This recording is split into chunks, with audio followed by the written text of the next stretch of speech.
Hoy, además de la doctora Rosaura Orengo, quien nos ofreció una excelente conferencia, por eso estamos hoy aquí repitiendo, nos estará acompañando el doctor Eduardo Lugo, un amigo y colaborador de nuestro programa.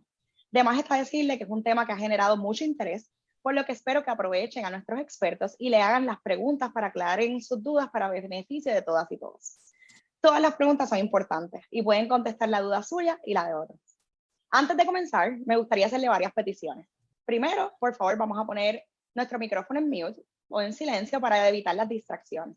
Al ser un conversatorio, pues sí queremos que tengan la oportunidad de hacer sus preguntas a nuestros invitados, así que por favor pueden levantar la mano si desean hablar o utilicen el chat para hacer sus preguntas. Esta sección va a ser grabada para referencia y estará disponible en el canal de YouTube del Fideicomiso de Salud Pública, y también les informo que la conferencia se está transmitiendo simultáneamente en vivo por el Facebook del Puerto Rico Public Health Trust. Así que conéctense y compártanla para beneficio de todas. Bienvenidos a este conversatorio para darle entonces seguimiento a esta conferencia magistral sobre trauma complejo en la juventud puertorriqueña, retos y oportunidades. Hoy contamos con la doctora Rosaura Orengo, quien es profesora y psicóloga clínica en el Centro Nacional para la Investigación y Tratamientos de Víctimas de Crimen en el Departamento de Psiquiatría y Ciencias de la Conducta de la Universidad Médica de Carolina del Sur. La doctora Orengo Aguayo se especializa en abordar las disparidades en acceso a servicios de salud mental entre jóvenes y adultos expuestos a trauma, con un enfoque específico en las poblaciones hispanas, a través de métodos innovadores de difusión como la telesalud y la adaptación cultural y difusión internacional de terapias enfocadas en trauma basadas en evidencia. La doctora Orengo obtuvo su bachillerato en psicología de la Universidad de Puerto Rico, Río Piedras, y su maestría y doctorado en psicología clínica en la Universidad de Iowa. Luego completó un postdoctorado con especialización en trauma, subvencionado por National Institute of Mental Health. También está con nosotros el doctor Eduardo Lugo, quien es profesor asociado en el Departamento de Psicología de la Universidad de Puerto Rico, recinto de Mayagüez. Posee un doctorado en psicología clínica comunitaria de la Universidad de Paul en Chicago. Actualmente, el doctor Lugo es el director del proyecto Impacto Juventud, quien tiene como objetivo promover el compromiso cívico y político de los jóvenes a través del uso de las redes sociales y las artes. Y también dirige Chiquimpacto, que es un proyecto para niños y niñas de 0 a 10 años y sus padres cuidadores. Este proyecto proporciona una plataforma para promover las voces y el bienestar de la niñez en Puerto Rico. Cabe destacar que este evento es una iniciativa como parte de una subvención que recibimos en el Fideicomiso de Salud Pública de la Autoridad de Asesoría Financiera y Agencia Fiscal de Puerto Rico, AFAF. Una vez más, les recuerdo que exhortamos su participación. Tenemos un conversatorio. Ahora la doctora Rosaura Orengo va a estar dándonos un resumen de lo que pasó en esa conferencia magistral del 27 de octubre para entonces luego comenzar con el conversatorio. Gracias a todos y a todas por estar aquí. Muchas gracias, Gabriela, y gracias al Fideicomiso por invitarnos nuevamente. Para mí es un placer estar aquí con todos. Les cuento algo personal. Cuando yo era chiquita en escuela elemental, yo era súper shy, súper introvertida y no me gustaba hablar en público. Y le agradezco a mi querida madre que trabajó con eso a través del deporte, el servicio comunitario, mi involucramiento con organizaciones sin fines de lucro, comunidades de fe, y por eso estoy aquí y ahora me encanta hablar. Así que quería como que reflexionar eso de que en la vida a veces nuestras, ¿verdad? Posibles debilidades se pueden convertir fortalezas cuando tenemos oportunidades de participar en la comunidad. Así que para mí es un honor estar aquí. Mi propósito al principio, ¿verdad? Cuando me invitan para este conversatorio es hacer un recap de los puntos más claves de la conferencia. Así que si me permiten voy a hacer eso y vamos a pasar por lo menos unos buenos 90 minutos en diálogo, que es lo más importante. Así que para ponernos, ¿verdad?, todos en la misma página, cuando estábamos hablando sobre trauma complejo, ¿verdad?, definimos que cuando hablamos de una experiencia traumática, verdaderamente estamos hablando de una situación, un evento donde la persona se siente en ese momento paralizada, que su vida, su integridad física está en peligro o la de alguien más. Y esto es un evento que va más allá de que se te explote la goma, de que estés en un tapón. Todas esas cosas causan mucho estrés. Estamos hablando aquí de situaciones donde tú no sabes si tú vas a tener un próximo segundo de vida o si mañana no te vas a despertar. Causa miedo extremo, terror, horror y un sentido de desesperanza. Y cuando hablamos de esta definición, ¿verdad? Siempre vienen a la mente lo que tienen en pantalla: desastres, acoso escolar, abandono, negligencia, violencia.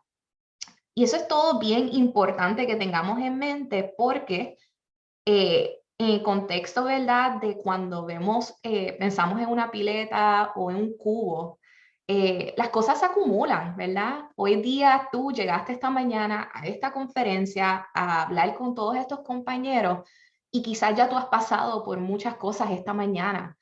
Problemas quizás para salir a tiempo, una llamada difícil, un estudiante que te llamó en crisis y estás aquí tratando de concentrarte y escucharme con todo eso ya en tu cubo, ¿verdad? Pues el trauma complejo es similar, es cuando llegamos a un punto de capacidad máxima y comenzamos a desbordarnos. Y es una situación donde en particular afecta a la niñez, porque muchos de nuestros niños están desde pequeños en situaciones de negligencia, abandono, pobreza, falta de acceso a comida, agua, luz, techo. Y encima de todo eso es que empezamos a poner las piezas juntas de todo lo que ha sucedido en Puerto Rico. Yo creo que algo que quiero que todos recapitulemos, y si estuviste en la conferencia, aprecio tu paciencia, pero tenemos que entender que el marco sociohistórico de Puerto Rico es súper relevante a la discusión sobre trauma complejo. No es solamente del 2017 para adelante que estamos hablando, ¿verdad? No sé si están familiarizados, pero ya hay estudios epigenéticos que documentan la transmisión intergeneracional a nivel genético de traumas complejos que han sucedido en la historia. Niños que actúan de forma diferente cuando vienen de familias donde hay un legado de esclavitud, de racismo, de disparidades, versus niños que no han tenido esa experiencia. Encima de eso, no podemos hablar de trauma complejo sin las condiciones socioeconómicas actuales del país. Esto no sucede en un vacío, ¿verdad? Tenemos sistemas de salud, tenemos sistemas de educación, tenemos sistemas de nuestro ambiente ecológico que han ido colapsando a una velocidad extrema, en particular en los últimos 20 años. Yo comentaba en la conferencia magistral que mi generación, yo recuerdo momentos donde quizás venía una tormenta cada 10 años, pero no estaba en mi mente constantemente. Yo vengo de una generación, nací en los 80, donde yo sentía que yo podía obtener un empleo en Puerto Rico. Entonces, tengo una hermana que le llevo 12 años y verla criarse, donde desde sexto grado me está diciendo, yo no creo que va a haber un planeta cuando yo sea adulta. ¿Cuál es el punto de la universidad si yo no voy a conseguir trabajo? Mis compañeros no pueden dormir porque siempre hay algo en las noticias que nos molesta o en los medios sociales. Así que pongo eso en contexto porque en lo personal he visto como en cuestión de 10 años ha habido un cambio drástico en la percepción de nuestra juventud de cuál es su futuro. Y encima de eso, quería recalcar que nosotros se nos olvida a veces que tuvimos una epidemia de Zika y de H1N1 que ya estaba, ¿verdad?, causando escante en Puerto Rico y que de hecho tenemos ya estudios en la UPR Ciencias Médicas documentando el efecto de esas epidemias en las madres embarazadas que tienen niños que luego nacen en la época de Irma y María, ¿verdad? Y otra parte importante que recalcamos es que nuestros sistemas protectivos, nuestras estructuras que están, se supone que confieran, ¿verdad?, protección, las escuelas, están en decadencia. Las escuelas son los lugares donde la mayoría de nuestros niños obtienen sus únicas 2 comidas diarias. Las escuelas son los lugares donde nuestros niños tienen ojos vigilando, se supone, que noten si hay maltrato, negligencia, abuso sucediendo en las casas y los reporten. Nuestras escuelas son a veces el único sitio donde nuestros niños tienen socialización, pueden jugar en aires y espacios libres y lamentablemente tenemos una temática a través de todas estas crisis que es el cierre de nuestras escuelas. ¿Okay? Así que todo esto lo tocamos para contextualizar el trauma complejo en Puerto Rico. Y finalmente quiero hacer hincapié en los dos retos que yo postulé a ustedes y que me encantaría discutir hoy y escuchar sus perspectivas. El primer reto es que como científica se me ha hecho bien difícil poder encontrar una literatura robusta hecha en Puerto Rico, con puertorriqueños, documentando nuestra situación, porque la realidad es que los datos que tenemos los extrapolamos de Estados Unidos y se nos olvida que nosotros no podemos, ¿verdad?, asumir que esos datos nos representan. So, puse el reto número 1, sí, hay muchos estudios pilotos de aquí a allá, muchas disertaciones, pero no tenemos estudios científicos rigurosos, representativos, longitudinales y recientes que documenten la prevalencia de muchísimas condiciones de salud mental y física y su interacción, ojo, esto es importante, con pobreza, la crisis energética, la falta de acceso a recursos básicos y el colapso de los sistemas que se supone que confieran factores protectivos. No tenemos estos datos. Tengo que decir que el estudio más riguroso que yo puedo encontrar documentando algunas de estas cosas se hizo por la doctora Glorisa Canino en una población adulta en los early 2000s. Necesitamos replicar esto. El segundo reto que postulé fue que nuestros sistemas no están informados en trauma, o sea, son reactivos y se está tergiversando el uso de la palabra resiliencia. ¿Okay? Es solo a partir del huracán María que si tú haces una revisión de la literatura, en las noticias, en medios sociales o en publicaciones, que tú empiezas a notar el término trauma utilizarse. ¿Okay? La mayoría de los diagnósticos clínicos que se dan en unidades inpatient, outpatient en Puerto Rico a los niños es oposicional desafiante, déficit de atención, y no contextualizamos que hay un factor, ¿verdad? Pensemos en variables. Hay una variable meta que está capturando lo que estamos diagnosticando como un problema de conducta y responsabilizando a la niñez de un contexto que no estamos abordando. Y encima de eso, carecemos en las escuelas y los sistemas de salud de modelos informados en trauma. Lo que me refiero es que no tenemos esto. Déjenme demostrarle el segundo slide. ¿Qué le pasa a este nene? Es la pregunta más común que tú escuchas. ¿Qué le pasa a este nene? ¿Por qué se porta tan mal? ¿Por qué no escucha? Y una perspectiva informada en trauma dice, ¿qué le ha sucedido a este niño? ¿Qué le ha sucedido a este adolescente? ¿Qué le ha sucedido a esta comunidad? ¿Verdad? Así que, por último, el puertorriqueño resiliente se ha convertido, en mi opinión, en la opinión de otros colegas, como una frase que ha creado un sentido de indignación, ya que excusa a aquellos en posiciones de poder que han permitido la propagación de estos sistemas deficientes e infrahumanos, que no proveen las condiciones justas y necesarias para florecer. Así que no se puede hablar de un trauma complejo sin considerar el contexto de Puerto Rico. No se puede hablar de un trauma complejo sin tener datos contundentes. Necesitamos movernos hacia eso. Y la realidad es que tenemos una oportunidad, porque nunca en la historia de nuestro país se ha abierto y que todo el mundo esté en la misma página de que we have hit rock bottom y tenemos que echar para adelante porque lo que tenemos no está funcionando. Así que ese fue el resumen, en mi opinión, de todo lo que hablamos, y hablamos de que el modelo a seguir, y esto yo lo he hablado con muchos colegas, es que tenemos que devolver la agencia, devolver el rol de las personas en las comunidades, las personas que hablan todo el día con nuestros niños o nuestros adultos, desde el que te sirve la merienda, al que te corta el pelo, al que te hace las uñas. Tenemos que tener todas herramientas para ofrecer apoyo, para ofrecer las palabras correctas, para ofrecer acceso a necesidades básicas, y que la psicoterapia, el patologizar algo que es parte de unas condiciones infrahumanas, no es la solución ahora mismo. Eso lo va a necesitar un tercio de la población cuando tiene las condiciones necesarias y todavía no se mejora. Así que la psicóloga clínica que investiga todo esto te está diciendo, lo estamos viendo de la manera incorrecta. Así que voy a pararlo ahí. Y con todo esto, vamos a empezar a engage en diálogo, pero sí le quiero dar la palabra primero al doctor Lugo para que comente y reaccione a cualquier cosa que, ¿verdad? Tienes palabras sobre eso. Bueno, yo creo que es difícil poder seguir lo que tú acabas de decir porque me parece extremadamente completo, Rosaura, y te lo agradezco que hayas puesto, ¿verdad?, toda la situación que sufre nuestra niñez y juventud en el contexto, y un contexto social, económico y político apropiado, ¿verdad?, porque son múltiples las violencias y los diferentes traumas que han vivido nuestra niñez.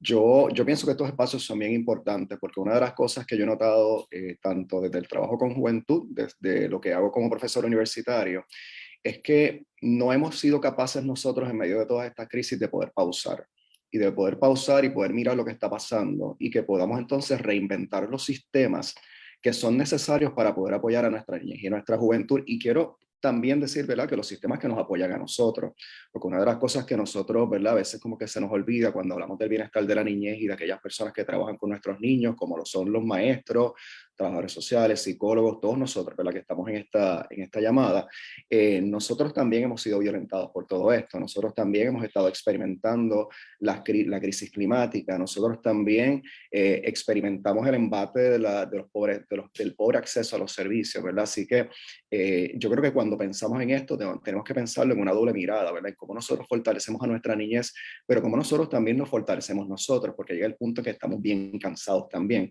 Y cuando usted tiene un adulto que está cansado, que está agobiado, muchas veces es bien fácil usted reaccionar de una manera negativa hacia ese niño que está buscando a través de la conducta y a través, ¿verdad?, de otras manifestaciones, está buscando ese apoyo, pero no sabe verbalizarlo, ¿verdad?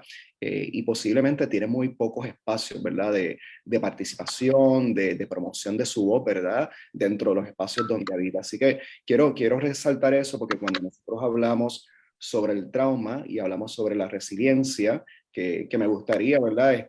Rosaura, no sé cómo tú lo ves, hemos hablado mucho, ¿verdad?, de esto, pero la resiliencia no es una mala palabra, lo que pasa es que de la manera que nos las han vendido durante los últimos 5 años, la han tergiversado. Y han puesto toda la responsabilidad dentro de una sociedad que tiende a ser bastante individualista, han puesto la responsabilidad de poder reponernos a la adversidad en nosotros, en nuestro sombra, ¿verdad? La realidad del asunto es que cuando usted va viendo la historia del concepto de la resiliencia a través de la historia, sí comenzó con una mirada bastante individualista porque comenzaron a ver algunos psicólogos del desarrollo, estos niños que a pesar de experimentar toda esta adversidad, estaban funcionando bien. Y yo siempre hago el caveat, ¿verdad? Estaban funcionando bien aquello que nosotros estamos observando que estaban funcionando bien. Yo puedo hacer un estudio de resiliencia y decir, estos niños que pasaron por el huracán María tienen un buen aprovechamiento académico. Oye, pero yo no evalué todos las áreas de funcionamiento de este niño, ¿verdad? Así que el decir y poner una etiqueta de que son resilientes, yo siempre tengo mucho cuidado, ¿verdad? Porque son muchas nuestras áreas de funcionamiento. Pero mientras el concepto de la resiliencia fue evolucionando a través del tiempo, nosotros nos dimos cuenta que la resiliencia no es una cuestión solamente individual, sino que es algo colectivo y es algo que tiene que ver con el acceso a los recursos que nosotros tenemos para poder ser resilientes. Si usted va en un barco y se cae del barco en medio del mar, usted necesita un salvavidas, usted necesita que venga alguien en un bote y lo rescate y lo ayude, ¿verdad? Y usted necesita dejarse ayudar en ese sentido, ¿verdad? Y saber dónde está ese recurso para poder entonces salir del agua. Lo mismo pasa con la resiliencia. Cuando yo veo todo ese cuadro, ese marco que Rosaura nos estaba explicando, una de las cosas que nosotros vemos es que todas esas áreas de nuestra sociedad que se supone que sean apoyo para nuestra niñez y para nuestra juventud están quebradas, están dañadas. Son poco accesibles y para algunos de ellos son de poca calidad y no necesariamente responden a sus necesidades culturales, a sus múltiples identidades, ¿verdad? Porque esa es otra cosa que me gustaría desmitificar, ¿verdad? Nosotros hablamos de juventud, pero en realidad estamos hablando de juventudes. Y aunque todas nuestras juventudes y nuestras niñeces, ¿verdad?, tienen unas necesidades muy particulares, tenemos algunos niños y algunos jóvenes que por sus identidades, por sus experiencias, incluyendo por la región donde viven, ¿verdad? Porque aquí pensamos que el archipiélago es pequeño, pero el archipiélago es muy diverso y hay muchas necesidades que dependen del área geográfica donde usted viva, ¿verdad? Así que nosotros tenemos que adecuar esa mirada a esas niñeces y a esas juventudes dependiendo esas identidades para que esos recursos, el recurso de salud, el recurso de la escuela, el recurso de la vivienda, Después del huracán Fiona, usted no sabe, cuando nosotros nos tiramos a la calle, la cantidad de familias, particularmente madres solteras, que nos encontramos, que en medio de Fiona le habían dado la carta de 30 días que tenían que irse de su casa, y las madres solteras con 2, 3 niños no tenían dónde vivir. Pues eso es una situación bien compleja para nuestra niña, ¿verdad? No solamente para esa madre, sino también para la seguridad, para la integridad de ese niño o de esa niña. Yo coincido con un investigador canadiense que se llama Michael Ungar. Michael Ungar tiene una investigación que incluye varios países alrededor del mundo, incluyendo Sudáfrica, Colombia, Estados Unidos, Canadá, China, India, donde ellos tratan de ver cómo varía el concepto de la resiliencia a través de diferentes culturas.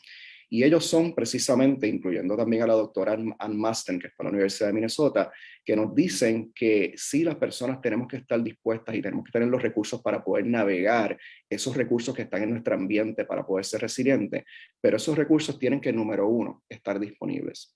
Número 2, tienen que ser accesibles, y disponibilidad no es lo mismo que accesibilidad. Nosotros trabajamos con estudiantes, con niños en el área de Peñuelas, en las montañas en Peñuelas, y hay recursos que están disponibles en Ponce. Para ese niño y esa familia bajar de esa montaña, recibir ese servicio, por ejemplo, de educación especial, es un reto mayor, ¿verdad? Así que sí hay un recurso disponible, pero no es accesible. Y al final del día tenemos que ver también la calidad de ese servicio, ¿verdad? Y esa es otra área donde nosotros tenemos que enfatizar, porque esas son las cosas, esos son los salvavidas de nuestra niñez. Tenemos un gran reto, mi gente, pero no es algo que no podemos superar si nosotros reenfocamos la mirada en lo que tenemos que hacer. Y tenemos un gran reto porque las medidas de austeridad que han impactado a este país no se acaban ahora. Las medidas de austeridad nos impactan por los próximos 40 años. Así que para mí, yo hablo de esta generación de niños y jóvenes como la generación de la austeridad. Y cuando Rosaura habla sobre hacer investigación, yo pienso que necesitamos una agenda de investigación. Vamos a empezar por ahí, una agenda de investigación de país, con fondos apropiados para nosotros poder hacer investigaciones longitudinales para entender la complejidad de lo que está pasando con nuestra niñez. Esto es algo que desafortunadamente es generacional. E incluye muchos factores, así que los modelos que nosotros utilicemos para poder entender estos datos no puede ser hacer investigaciones donde estamos viendo cómo la pobreza se relaciona con la depresión. Es que tenemos que esos modelos estadísticos, esas investigaciones cualitativas, tienen que ser investigaciones que puedan reflejar esa complejidad. Yo escucho mucha gente, por ejemplo, diciendo, ¿cuál es el efecto que tuvo o que tiene la pandemia en nuestra niñez? Es que nosotros ya no podemos hablar de eso. Nosotros tenemos que hablar sobre el efecto que ha tenido todo este entramaje de cosas que han pasado durante los últimos 5 años y partir de ahí para entonces generar soluciones viables que nos puedan ayudar a atender las necesidades de la niñez. Y voy a decir esto y me voy a callar porque el propósito de esto no es que yo esté hablando aquí 1 hora y media, sino que podamos dialogar con ustedes. Yo llevo aproximadamente ya como unos 15 años trabajando con estrategias para fomentar la participación y las voces de nuestra niñez y nuestra juventud. Yo me acuerdo que yo comencé a tener interés en esta área hace más o menos como ese tiempo, en una conferencia precisamente en Canadá que organizó el doctor Michael Ungar. Y a mí me voló la cabeza porque en aquella conferencia profesional, de momento, quienes se levantan a presentar era un grupo de jóvenes. Era un grupo de jóvenes que ellos mismos habían desarrollado en colaboración con investigadores académicos, habían desarrollado un cuestionario para poder entender algo que estaba pasando en su comunidad, y ellos estaban en esa conferencia profesional presentando sus datos y también retando un poco la visión tradicional que nosotros tenemos de la niñez y la juventud. A mí eso me voló la cabeza y de ahí en adelante nunca volví a ser el mismo investigador. ¿Por qué? Porque nosotros generalmente tenemos la mirada del experto. Nosotros somos los expertos y nosotros somos los que sabemos acerca de metodología de investigación. Y nosotros somos, irónicamente, los que sabemos acerca de la juventud y la niñez. Yo le digo a mis estudiantes, yo no soy experto en la experiencia de ustedes. Mi juventud fue distinta. Incluso yo miro los modelos de desarrollo que leo en los libros y no atienden nada a lo que está pasando con nuestra niñez. Hay unas cosas que me ayudan, pero yo necesito escuchar a esta niñez y a esta juventud para entender la profundidad de lo que está pasando. Necesito escuchar también a aquellos que trabajan directamente con ellos. Me acuerdo que una maestra del área de Guayanilla, que hace un año nos decía, Yo nunca he visto a mis estudiantes como los veo hoy en día. Lo que veo son miradas vacías sin esperanza. Y eso a mí lo digo todavía hoy y se me paran los pelos. Niños en escuela intermedia que ya están pensando migrar de este país, que están pensando irse porque no ven posibilidades en este país. Y eso, mi gente, para mí es crítico. Así que una de las cosas que yo quisiera dejarles aquí, ¿verdad? En este conversatorio, es que nosotros articulemos espacios genuinos de escuchar y de participación de nuestra niñez y juventud. No lo subestime, no lo subestime. Nosotros hicimos una investigación una vez en una escuela en Carolina sobre prevención de violencia y hicimos algo bien sencillo. Nosotros pusimos una caja de sugerencias en la oficina de la escuela para tener las sugerencias de la niñez y la juventud sobre cómo atender los problemas de violencia en la escuela. Cuando nosotros, le voy a hacer la historia larga corta, cuando nos fuimos e hicimos un mapeo de esas sugerencias, la mayor parte de las cosas estaban en la literatura científica. Millones de dólares nosotros haciendo investigación y solamente con un diálogo con estos jóvenes, ellos podían entender qué cosas necesitaban, incluso hablaron de que necesitaban desarrollo de destrezas sociales ellos mismos. Así que hubo también ahí algo que para mí es bien importante y ese proceso de autorreflexión que incluso a veces nosotros como adultos se nos hace complicado, ¿verdad? Así que yo creo que tenemos que articular más espacios en el país, de escucharles, pero de escucharles de manera genuina. No puede ser como dicen en inglés, un token participation. No puede ser que lo vamos a hacer como algunas personas me decían, oye, pero qué proyecto lindo que los están escuchando. No, esto no es un proyecto lindo, esto es un proyecto de acción, esto es un proyecto de tomar en serio lo que tienen que decir y que nos podamos sentar a la mesa para poder darle una participación genuina, porque si algo yo he visto en estos últimos años, que con todas estas crisis, la crisis climática y las otras crisis que sufre el país, nuestros niños y nuestros jóvenes han perdido el sentido de control y de esperanza. Y ahí tenemos un serio problema. Y al usted darle participación y usted permitir las voces de nuestra niñez, estamos comenzando a devolverle un poco de control y de participación, no solamente a nivel social, sino en sus vidas. Y nuevamente, esto no es porque es un proyecto lindo. En otras partes del mundo, donde asumen la Declaración Universal de los Derechos de la Niñez, donde dice que nuestros niños y nuestros jóvenes deben tener participación en todos los escenarios donde se involucran, ya hay iniciativas a nivel mundial que hacen esto y han encontrado en investigación que no solamente los beneficia a ellos, obviamente beneficia su pensamiento crítico, beneficia su resiliencia, beneficia el aprovechamiento académico, beneficia tantas cosas en la vida del niño, pero ¿sabe qué?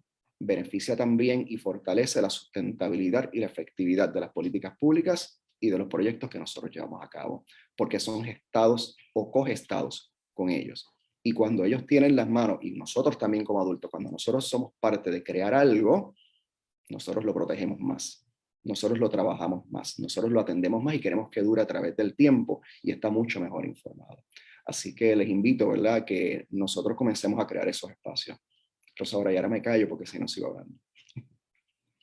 Gracias. Tenemos una mano levantada, Gabriela, pero te dejo que tú moderes.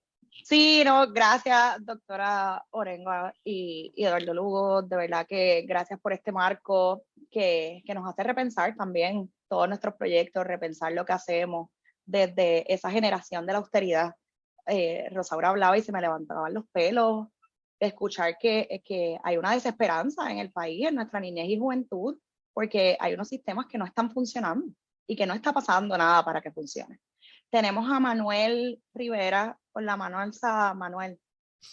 Buen día. Saludos, buenos días.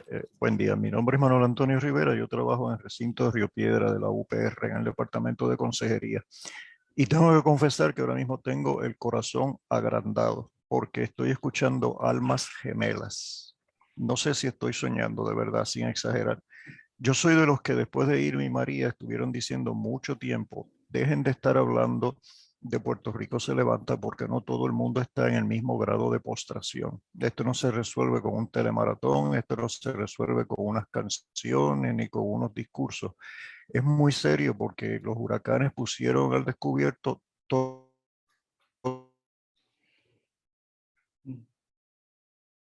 Manuel, lo perdimos. Estábamos muy correctos. Ok.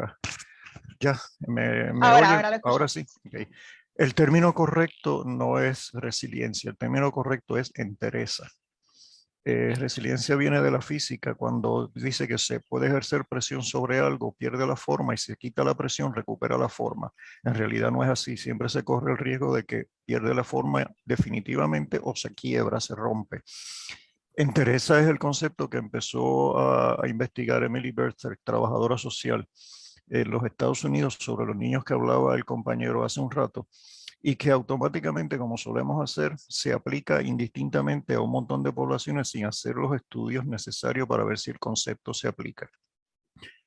Uno de los detalles, uno de los datos que tal vez habría que mencionar es que todo esto que se ha identificado se complica también a nivel mundial con la guerra en Ucrania, que ha elevado el precio del petróleo, que ha elevado el precio de los granos, un montón de cosas más. Y la gente no lo puede entender, no puede entender por qué razón la gasolina ha subido, porque en Ucrania hay una guerra. Y cuando vino Fiona, tuvimos el problema de gente que tenía plantas, pero se dieron cuenta de que la gasolina costaba ahora mucho más caro que cuando Irma y María. Y además ahora había mucha más gente con plantas. Irma y María no había tanta gente como ahora. Todo esto se complicó. Yo recuerdo cuando vinieron los temblores que hubo dos chicas psicólogas, aprendices de psicólogas, que estaban hablando en la radio y estaban diciendo, vamos a decirle a nuestros niños que la tierra se está despertando y está bostezando. El comentario me pareció tan tonto y tan irrespetuoso que quise llamar, pero no lo pude lograr. Sé que las respuestas que estamos dando son las mismas respuestas que habíamos dado antes para unos eventos que no son tan complicados, tan complejos como estos que estamos viviendo y que se están dando al mismo tiempo. Seguimos repitiendo los mismos talleres. Vamos a hablar de la ansiedad, vamos a hablar de respiración, que son necesarios. Yo no me opongo a que se den, pero tiene que ser el primer paso de algo más, porque lo que se pretendía de volver a la normalidad o de volver a lo que había antes, eso no va a ser posible.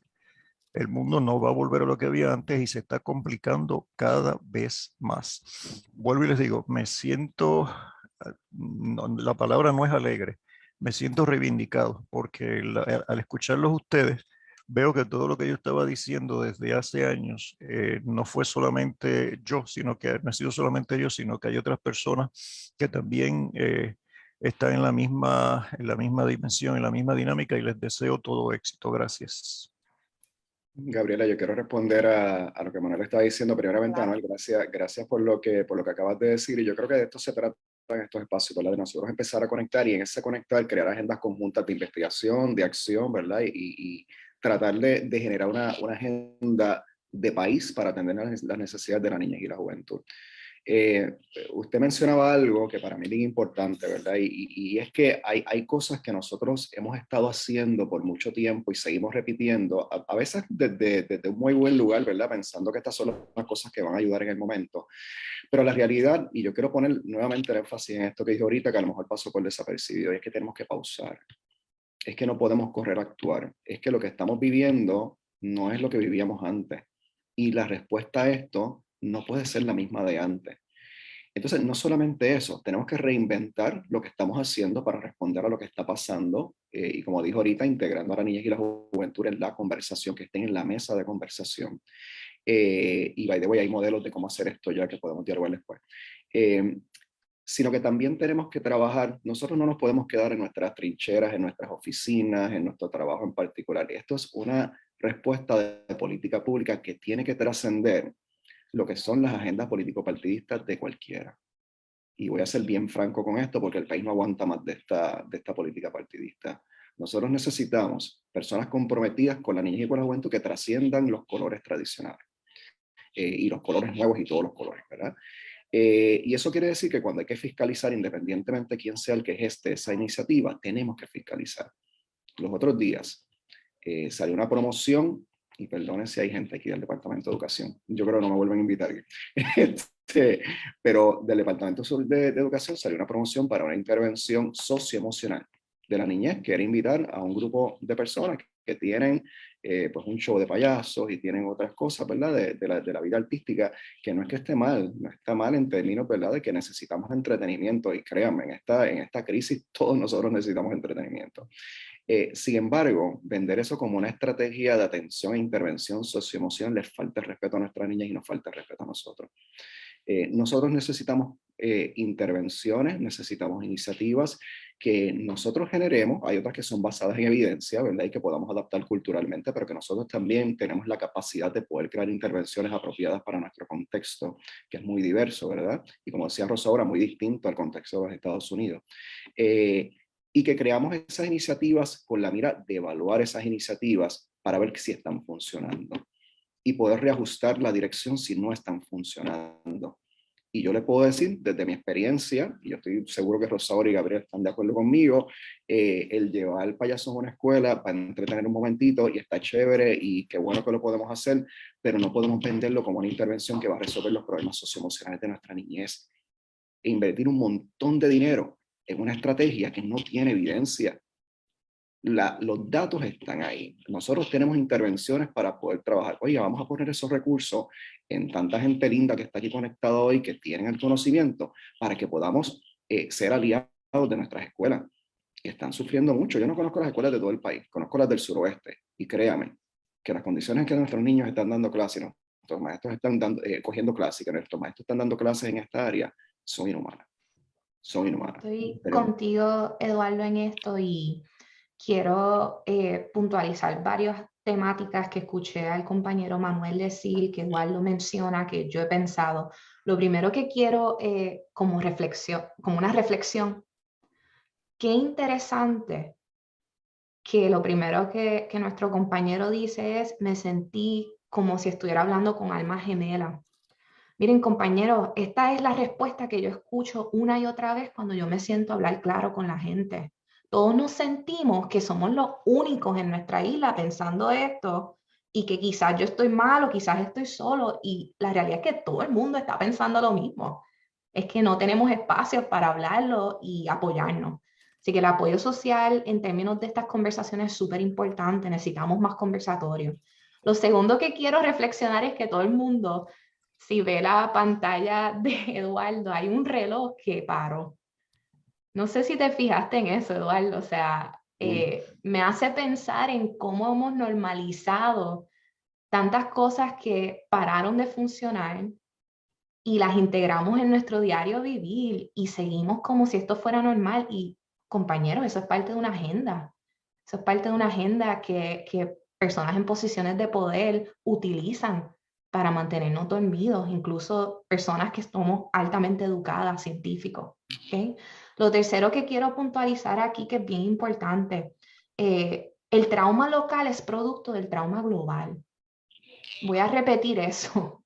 El trauma local es producto del trauma global. Nosotros no podemos pretender que lo que pasa en Ucrania, lo que pasa en África, en India, en China, lo que pasa en el municipio de al lado, no va a afectar lo que sucede en mi casa. Así que nuestros niños están bien conscientes de esto, quiero mencionarles. Están bien aware. Y ¿verdad? Las personas que están legislando, fiscalizando, gobernando, liderando, no tanto. Eso tenemos que repensar nuestro contexto global aquí. Y el quinto punto que quiero hacer también es que estoy cansada de salir de conversatorios así y que rápido haya una agenda y un plan de acción. Estoy cansada. Estoy pausando a propósito para que nos acostumbremos a estar incómodos con el silencio. Estoy pausando a propósito para que te acostumbres a que estamos en este meollo por entrar rápido un plan de acción basado en lo que yo pienso que va a resolver el problema. Tenemos que pausar, como dice el compañero Eduardo, and sit with it. ¿Ok? Finalmente, quiero retar esta idea de la palabra intervención. La literatura nos demuestra que las condiciones de acceso a necesidades básicas, acceso a apoyo social, acceso a educación digna, acceso a oportunidades de contribución, eficacia comunitaria, autoeficacia, acceso a condiciones que crean esperanza, acceso a condiciones de seguridad. Esa es la base de un ser humano saludable que no necesita intervención. Paremos de ir rápido a la curita de patología y empecemos a crear e invertir nuestro dinero en crear estas condiciones que luego no van a necesitar tanta intervención. La respiración profunda no va a resolver esto. El mindfulness no va a resolver esto. La terapia cognitiva conductual enfocada en trauma me va a resolver por un momento el procesar todo el freaking trauma que nuestros niños están pasando para que les vuelva a suceder de nuevo. Así que quiero retarnos un poquito a lo que tenemos que investigar y lo que tenemos que arreglar. Voy a pausar con eso, a invitar reflexión. Rosa, ahora tú y yo estamos jugando un ping-pong. Mira, yo quiero decir rapidito de lo que tú acabas de decir, que yo creo que si podemos salir hoy con un cambio de mirada de cómo nosotros hacemos a nuestros niños más resilientes, a cómo nosotros cambiamos los sistemas que proveen apoyo a nuestra niñez y los sistemas de bienestar de nuestra niñez, vamos a ganar muchísimo el día de hoy. La mirada ya tiene que salir de la resiliencia.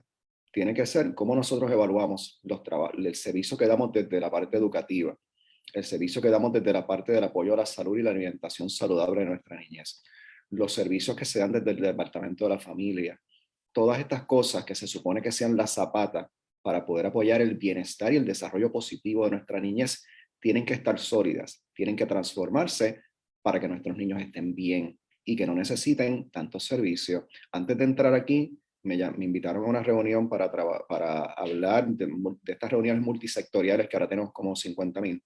Ya uno no sabe a cuál ir y a cuál no ir, para atender el problema de salud mental de nuestra niñez en Puerto Rico. Y lo que yo le decía a la persona es que yo no quiero que lleguen a necesitar el servicio. Mi propósito es que no me necesiten. Mi propósito no es seguir atendiendo el problema, porque lo que estamos atendiendo es el malestar, el dolor de unos sistemas que no funcionan. Y por eso, concuerdo con lo que tú dijiste ahorita, tenemos que transformar, tenemos que pausar, tenemos que dialogar, tenemos que trabajar con nuestra niñez para ver cómo reajustamos estos sistemas. Nosotros hemos querido imponer una normalidad que no existe ya. Si usted mira hacia atrás, la normalidad es la crisis. La normalidad es la crisis. Cuando alguien me dice, no, vamos a prepararnos para la emergencia, pero es que ¿cuándo hemos salido de la emergencia? Desde María, ¿cuándo nosotros hemos salido de la emergencia? Que hemos tenido periodos de tratar de respirar un poquito mejor. Digo, y de respirar a algunos de nosotros que tenemos algunos privilegios. Yo trabajo con niños en el área de Peñuelas que no tienen agua limpia, que nunca en su vida han visto agua limpia y que están metidos, hacinados en una escuela porque cerraron escuelas sin hacer ningún tipo de análisis coherente de lo que iba a significar para esta niñez, y ahora están en interlocking y a veces tienen que estar virtual porque no caben en la escuela. Oye, pues eso es un sistema que hay que transformar y que ya sabemos, porque hay datos que dicen que los niños que relocalizamos a otras escuelas, su ejecución académica no es igual, es menor que la de los otros niños. No es que sean menos inteligentes, oye, es que los sacaste de su comunidad. Es que los llevaste a un lugar donde ahora tienen más estudiantes por maestro. Y yo me acuerdo en los años 2000, me acuerdo que aquí todo el mundo hablaba sobre el modelo de Finlandia, y wow, el modelo de Finlandia es lo que Puerto Rico tenía que seguir. Y tenemos que tener una razón entre estudiante y maestro que sea de 15-1 para que entonces puedan tener atención individualizada. Y de momento llegó la austeridad. Y olvídate de los estudiantes. Vamos a recortar, vamos a cerrar escuelas porque supuestamente hay menos niños y entonces nos olvidamos de los principios, ¿verdad?, de aprendizaje y de bienestar de nuestra niñez, donde el modelo, donde el maestro tiene menos estudiantes, es mucho más eficiente para nuestra niñez. Pues mira, la realidad es entonces que hay que reajustar los sistemas porque en el camino que vamos con esos sistemas vamos mal. Eduardo y Rosaura, tengo aquí comentarios en el chat. Tengo a Ever Candelario que está diciendo que aparte de la resiliencia que ustedes han utilizado asertivamente, hay otro concepto, volver a la normalidad. No se puede volver a una normalidad que estaba en caos. Tiene que haber un cambio, algo nuevo, con esperanzas en el desarrollo. Beverly dice que está de acuerdo, Rosaura, estoy totalmente de acuerdo con su pausa. Pausa que incluso nos permita entender y atender a través de la que se escucha. Tenemos también por Facebook un comentario de Pedro Gregory que dice, estoy encantado con este tema. Debemos adentrarnos más en el concepto resiliente para dar un mejor apoyo a la sociedad desde un punto realista y no como una mera palabra de moda, como aparece hoy en día. Bendiciones desde Sabana Grande. Y pienso que mucho tiene que ver eso con las modas que se están pautando, eso que hablabas de que de repente queríamos tener el modelo de Finlandia, de repente queríamos tener unos modelos y traerlos, pero se queda en una mera moda, en una mera conversación, en exponerlo en las redes y decir, sí, tengo esta tremenda idea, pero nunca entonces se implementa. Y lo mismo nos pasa desde la salud pública. Nosotros acá trabajamos con los determinantes sociales de la salud, que es exactamente lo que hemos dicho, es ver el contexto donde está esa niñez, eso que comentaba Eduardo, de que de repente sí, vamos a hacer interlocking, vamos a unir las escuelas. La niñez en Peñuela y la niñez en otros municipios no tenían los accesos a internet, no los tienen, o sea, nosotros terminamos en Loíza comprando computadoras nosotros, porque no tenían acceso. Entonces, quieren hacer unas estrategias sin tampoco pensarlas, como si fuera así de fácil, como si todos estuviéramos en el mismo privilegio. Y realmente, pues eso es mucho más complejo que simplemente vámonos todos a una vida virtual. Tengo aquí a la doctora María Angelie Ortiz con la mano alzada. Gracias, Gaby. Saludos. Soy María Angelie, soy la directora ejecutiva del Fideicomiso de Salud Pública. Gracias por unirse y estar con nosotros aquí. Y me parece que estamos tocando, ¿verdad?, temas bien importantes. Y la pregunta que les tengo es quizás difícil, les voy a poner un reto, pero me gustaría escuchar desde su ¿verdad? Expertise, de su conocimiento, hablamos, ¿verdad? Y estoy muy de acuerdo que muchas veces salimos con planes y queremos resolver todo rápido y entonces a veces nos enfocamos, ¿verdad?, en lo que estamos viendo de frente o directamente y no en todo lo que está a nuestro alrededor y lo que no estamos viendo, ¿verdad? Y me gustaría, desde su punto de vista, que nos dejaran saber cuál puede ser un próximo paso. O sea, no estamos hablando de un plan, ¿verdad? De algo grande, de algo complicado. O sea, estamos aquí en un momento reflexionando y qué deberíamos hacer luego, ¿verdad? ¿Cuál debería ser nuestro próximo step? Y lo pregunto desde el punto de vista de nosotros como Fideicomiso de Salud Pública, pero estoy segura que aquí tenemos, ¿verdad?, representantes de sistemas educativos, tenemos trabajadores sociales, tenemos promotores comunitarios, ¿verdad? Así que quizás si nos pueden dar, ¿verdad?, un poco de esa perspectiva de cómo entonces, qué debemos hacer luego. No sé si Eduardo, ¿quieres ir tú primero? Pues yo puedo decir que para mí el primer paso es escuchar. El primer paso es escuchar, María, perdóname que no quiero asesinar tu nombre, María Angelie. María Angelie. María Angelie, perdóname. Yo pienso que en esa pausa lo importante en este momento es sentarnos a escuchar. Y como dijo Rosaura, ¿verdad? Yo sé que desde un lugar de mucho amor y de mucha preocupación queremos salir a atender las necesidades de nuestra niñez, ¿verdad? Pero a veces cuando hacemos las cosas a la prisa, no necesariamente estamos identificando cuáles son las necesidades reales y cuáles son las oportunidades ¿verdad?, de nosotros poder trabajar con estos problemas y cuáles son las recomendaciones ¿verdad?, que ellos nos dan.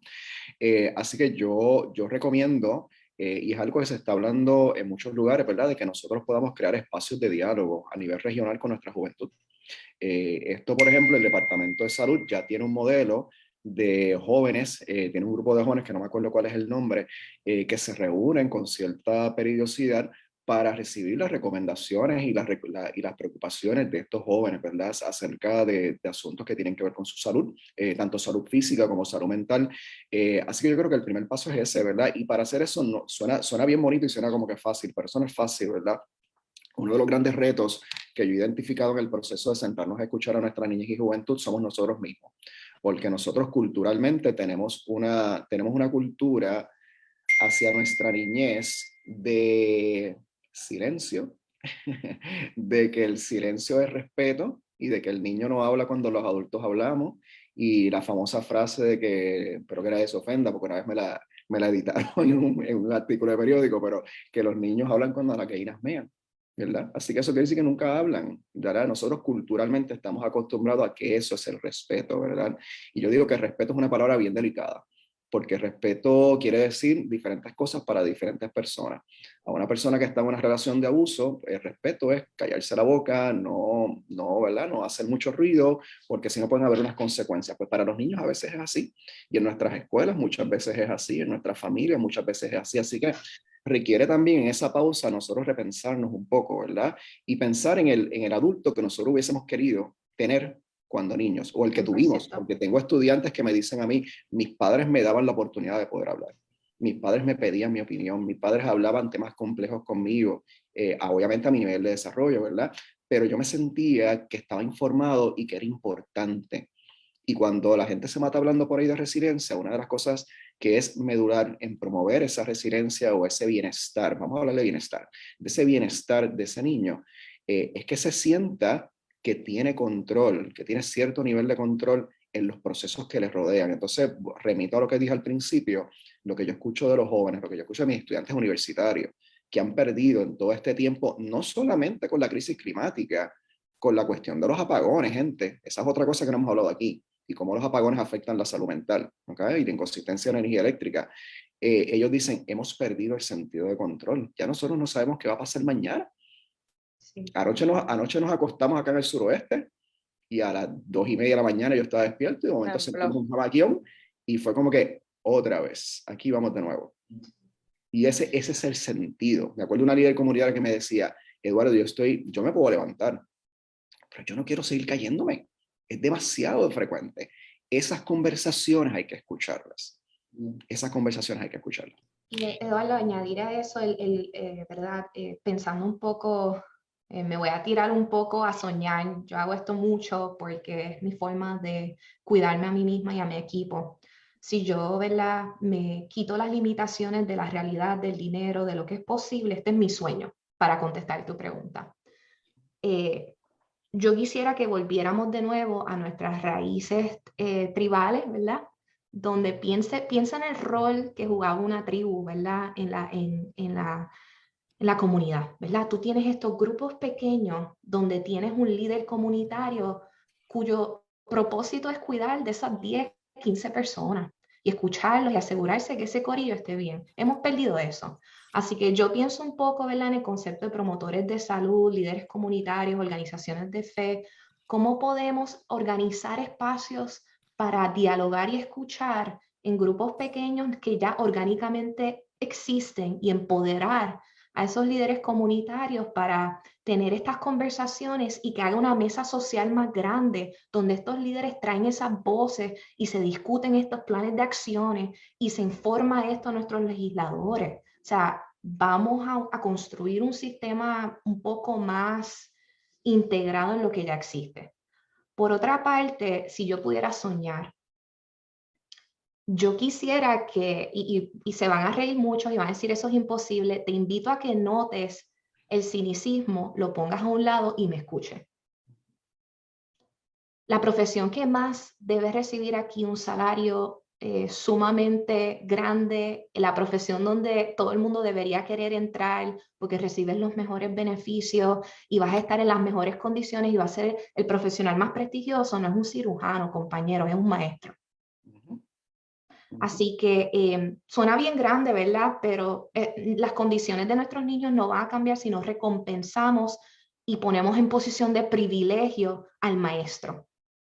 La tercera cosa, si me voy a soñar aún más grande, yo quiero que las escuelas en Puerto Rico, la infraestructura física de las escuelas en Puerto Rico se conviertan en el Hotel 5 Estrellas, donde yo tengo independencia solar energética completa. Yo no estoy conectada a Luma, yo no estoy conectada al grid, donde yo puedo recolectar agua que cae del freaking cielo, compañero, que la naturaleza nos da, y utilizar esto para crear una escuela completamente sostenible y que las escuelas se conviertan en el sitio donde mamá y papá obtienen servicios médicos, donde el nene recibe sus servicios primarios. Ese es el hub. ¿Qué nos pasó? ¿Cuándo nos perdimos? ¿Cuándo desintegramos todo esto?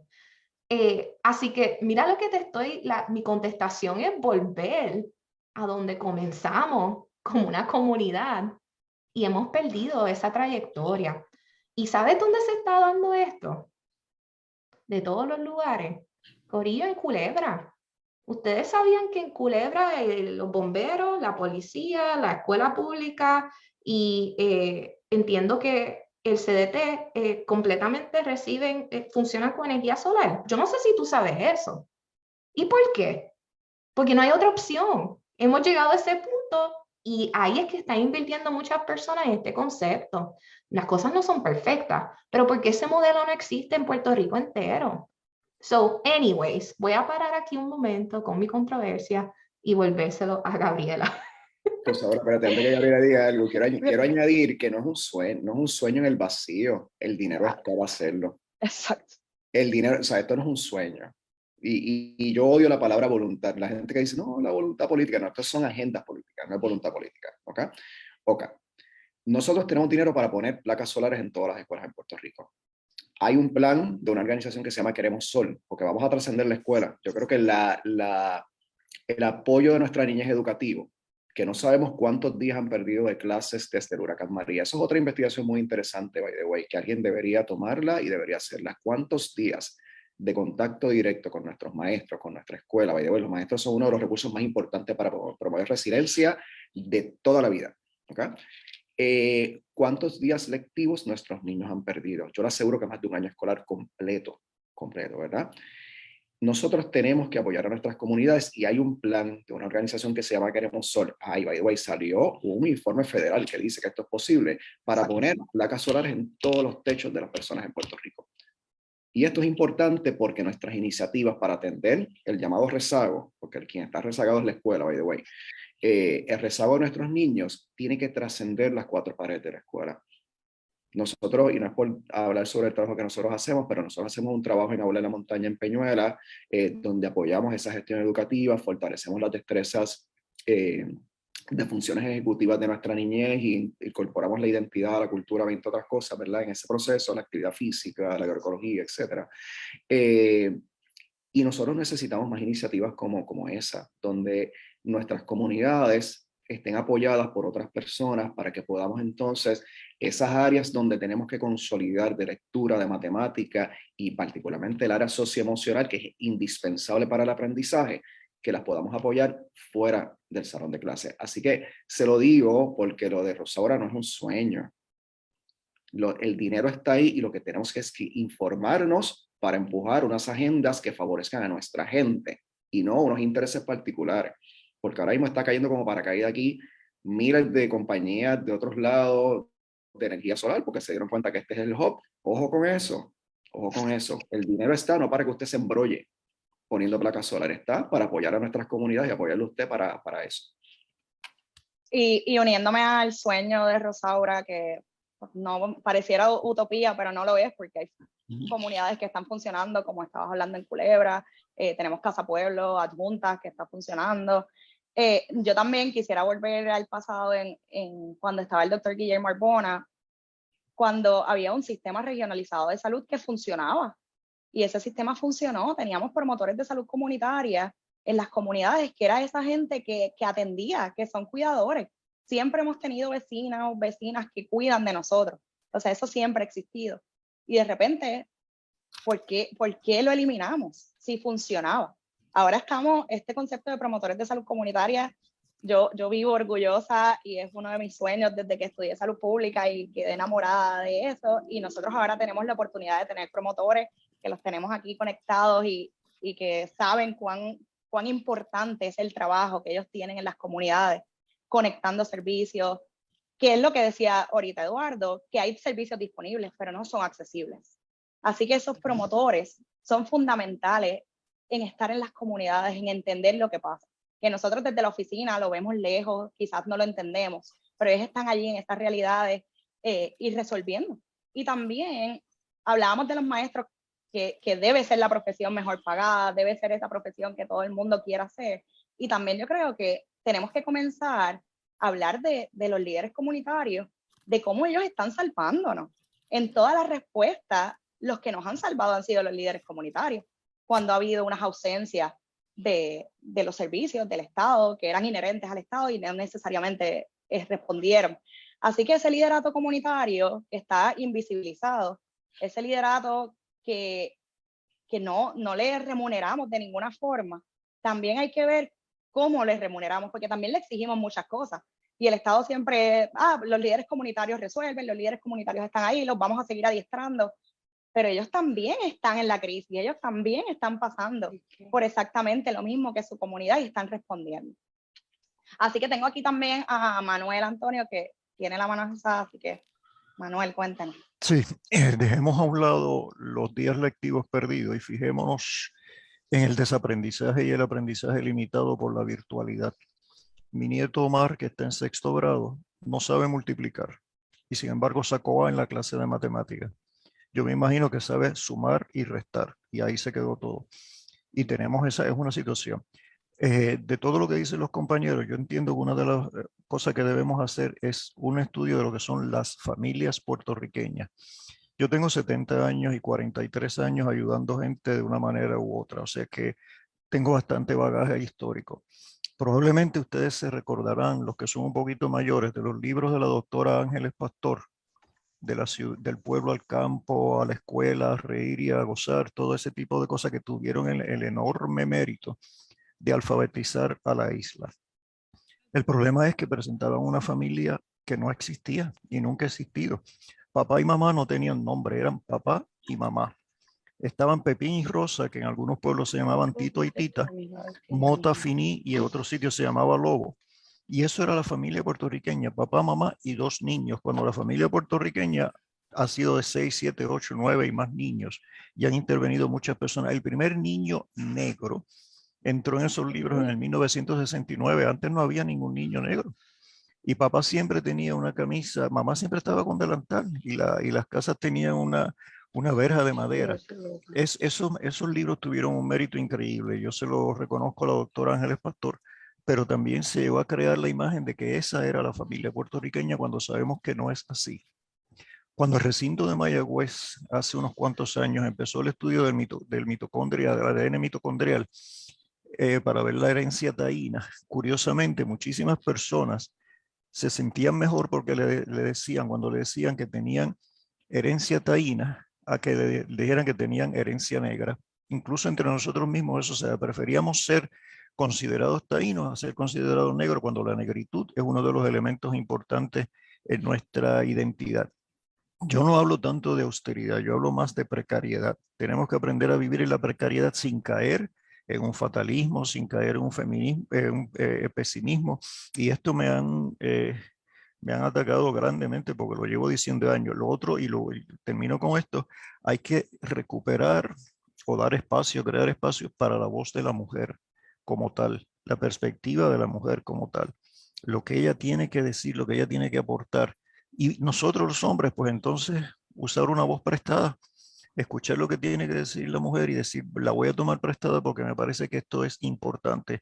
De lo contrario, si no recuperamos nuestra historia, si no hacemos un estudio profundo de nuestra historia, de la historia de las familias puertorriqueñas, no vamos a llegar muy lejos. Gracias. Yo quiero decir algo, Rosaura, capitalizando lo que está diciendo Manuel, y creo que nos provee la coyuntura para hablar sobre diversidad y sobre diversidad de familias y diversidad de jóvenes. Yo ahorita hablaba de juventudes. ¿Por qué? Porque nosotros no tenemos solamente un tipo de jóvenes, nosotros tenemos jóvenes que son muy diversos a nivel racial. Lo que dice Manuel es muy cierto, ¿verdad? Lo que es el racismo en nuestro sistema, nosotros a veces negamos en este país que tenemos racismo, pero el racismo en este país es profundo, es distinto a Estados Unidos, ¿verdad? Si usted lo quiere comparar con la fenomenología del racismo, ¿verdad? En otras partes, pues es distinto, pero lo tenemos. Y el que es negro lo sabe porque lo ha sufrido, ¿verdad? Y lo ha sufrido en la escuela y en conversaciones con los jóvenes de Habla de la Montaña, ellos nos hablan de cómo en las escuelas hay bullying, y bullying, by the way, no solamente de parte de los estudiantes, de parte de maestros hacia estudiantes, ¿okay? Porque no vamos a romantizar aquí a nadie, ¿verdad? Aquí hay maestros buenos y maestros que pues necesitan mejorar, y hay psicólogos buenos y psicólogos que necesitan mejorar y todo, ¿verdad? Así que hay jóvenes, ¿verdad? Que por su identidad racial, por su estatus migratorio, nosotros tenemos jóvenes en Puerto Rico, yo trato de no hablar de puertorriqueños y puertorriqueñas porque aquí en esta archipiélago habitamos mucha gente que no necesariamente nos identificamos como puertorriqueños, ¿verdad? Hay personas dominicanas y de otras nacionalidades que también sufren del racismo y de la xenofobia muchas veces dentro de sus escuelas. Nosotros tenemos jóvenes de la comunidad LGBT que sufren tantas y tantas violencias, a veces en sus hogares, porque papá y mamá no aceptan su orientación sexual o su identidad de género, son violentados emocionalmente y físicamente en sus casas. A veces terminan teniendo que irse de sus casas para proteger su integridad física. Y entonces cuando van a la escuela encuentran también a veces, muchos de ellos, un ambiente hostil hacia sus identidades. Entonces cuando estamos hablando de resiliencia, esto no es un one size fits all.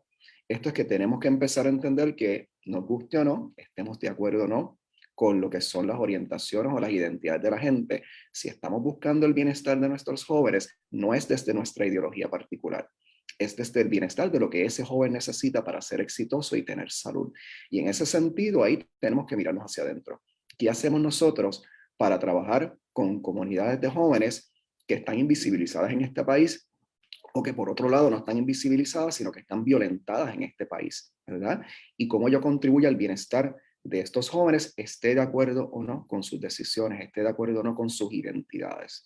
Y quería dejar eso porque nuestras familias en Puerto Rico, no hay una definición de la familia en Puerto Rico, gente. Es extremadamente diversa. Hablamos de las madres solteras, tenemos padres solteros que son mucho menos, pero están ahí. Y tenemos familias que no solamente es mamá y papá, sino es mamá y mamá y papá. Y esos niños existen. Y esos niños necesitan tener dignidad dentro de su escuela, dentro de sus comunidades. Y a veces nosotros, porque no estamos de acuerdo desde nuestra mirada particular, no estamos de acuerdo con ellos o con sus familias, sin querer, a veces les violentamos. Y por ahí tenemos que empezar a sensibilizarnos. Y a base de eso tenemos también aquí una pregunta que dice que cómo se trabaja una niñez y juventud con trauma complejo cuando los padres no tienen las herramientas y también están sufriendo estos traumas complejos. 100%. La respuesta sencilla es no hay forma de trabajar con niños cuando no atendemos a los padres. Es un sistema ecológico, va uno con uno. Para ponerlo bien básico y no es, ¿verdad? Yo soy experta en la terapia con más evidencia para tratar trauma en niños y adolescentes en Estados Unidos y se ha probado que es eficiente, eficaz. En Puerto Rico tenemos papers publicados y es la terapia cognitiva conductual enfocada en trauma. Y esta terapia no se puede hacer si no hay un cuidador protectivo que cree y que quiere herramientas para acompañar a ese menor. Hay sesiones paralelas, esto se trabaja en familia, ¿verdad? Y tenemos datos documentando que los niños que no tienen un cuidador que los protege, que los cuida, que les cree y que maneja y aprende estas destrezas, no va a tener el mismo efecto esta terapia, ¿ok? Así que, pero, ojo, nuestra sociedad, la realidad es que no valora tanto la salud mental de los adultos. Cuando tú te pones a ver, la mayoría de los servicios de salud mental, programa, acceso, súper, vienen para los niños, pero no tenemos sistemas informados en trauma para ayudar a los adultos. En Puerto Rico ahora mismo el único centro que practica una práctica en la evidencia para tratar el trauma en adultos es el centro de la doctora Karen Martínez en la UPR en Ciencias Médicas, donde se ofrece exposición prolongada, donde se ofrece terapias que tienen evidencia. Así que es complejo, pero necesitamos comenzar si eres profesional de la salud mental, a adiestrarnos en modelos basados en la evidencia culturalmente adaptados. Necesitamos tener estos programas en Puerto Rico. En Puerto Rico los primeros cursos de tratar el trauma surgen oficiales recientemente en los programas de psicología. ¿Qué pasa? Hay mucho taller. Y los servicios de calidad no se dan cuando tu cita es una vez cada 3 semanas por 20 minutos. Y tampoco se dan metiéndote pastillas solamente, hablando claro. Y aquí añade Keila que se le añade la falta de interés de la familia en la educación o participación activa en las escuelas, ya cuando están en grado superior. Pensamos que al ser ya de grado superior pueden ser independientes del todo, cuando no necesariamente es así. En mi experiencia, ofrezco charlas a padres con una matrícula de 780 estudiantes y pueden llegar como mucho 10 padres. Mira, yo creo, Gabriela, en ese sentido, y gracias por ese comentario, la discusión de la participación de nuestros padres en la escuela, yo creo que es bien compleja, bien compleja, ¿verdad?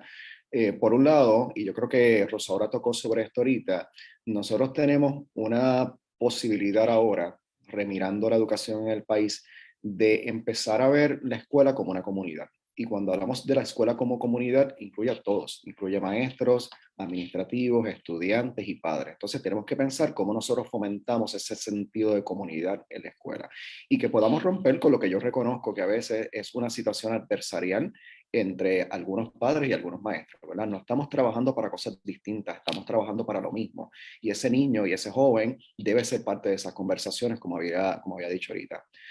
Sin embargo, y esto es un reto mayor, y lo admito desde ahora, ¿verdad? Porque la escuela no es un ovni que cayó ahí y que está ausente de las influencias sociales, ¿verdad? Nosotros tenemos familias que viven en pobreza, donde papá y mamá a lo mejor tienen una escuela elemental. Llega el punto en que papá y mamá no se sienten capaces y competentes para poder ayudar a sus hijos con la escuela, ¿okay? Y no tienen otros apoyos porque económicamente pagar unas tutorías aparte en este país, pues requiere una inversión económica que no todas las familias tienen acceso a eso, ¿verdad? Por otro lado, tenemos, yo siempre le digo a mis estudiantes, yo soy profesor universitario. Si pasa algo con mi hija en la escuela, mis otros 2 hijos están ya manganzones en la universidad, así que esto no aplica a ellos, pero a la chiquita que está en 2º grado, y la maestra quiere reunirse conmigo, yo tengo la flexibilidad de decir, ok, yo hoy voy a cancelar esta clase, la voy a reponer después, o la voy a grabar, o lo que sea, y voy a ir a atender las necesidades de mi hijo. Una persona que trabaja en Walmart, una persona que trabaja en la tienda de la esquina, una persona que trabaja donde sea, que no tiene esa flexibilidad, puede tener a lo mejor las ganas de estar involucrado, pero no puede. Estructuralmente, el entramaje social nuestro no le permite eso. Entonces, ¿cómo nosotros repensamos la escuela? Y claro, no quiero aquí como que idealizar todo. Hay padres que a lo mejor no necesariamente están interesados en estar involucrados. Hay de todo, ¿verdad? ¿Cómo nosotros reconceptamos la escuela desde una mirada comunal, ¿verdad? Como una comunidad. ¿Y cómo podemos trascender algunos de estos retos que tenemos? Que entiendo que son retos mayores, ¿verdad? Pero ¿cómo trascendemos esos retos para que entonces podamos atender esa diversidad? Hablando nuevamente de la diversidad de nuestras familias, ¿verdad? Para atender esas diversidades. Por otro lado, y con esto me muevo, nosotros tenemos el 43% de nuestros abuelos criando niños. Eso es algo que hay que hablar en este país. Estamos hablando de personas que ya llegaron a una edad donde miraron en algún momento ser abuelos. Gente, cuando yo sea abuelo, yo voy a malcriar a mis nietos como usted no se imagina. Le voy a comparar de todo, voy a jugar con ellos, voy a hacer 20,000 cosas. Y estos abuelos están en una posición donde quieren hacer eso, pero tienen que asumir el rol de padre. Nuevamente, nunca dejaron de ser padres en toda la vida. Eso cansó, mano. Yo amo mi rol de padre.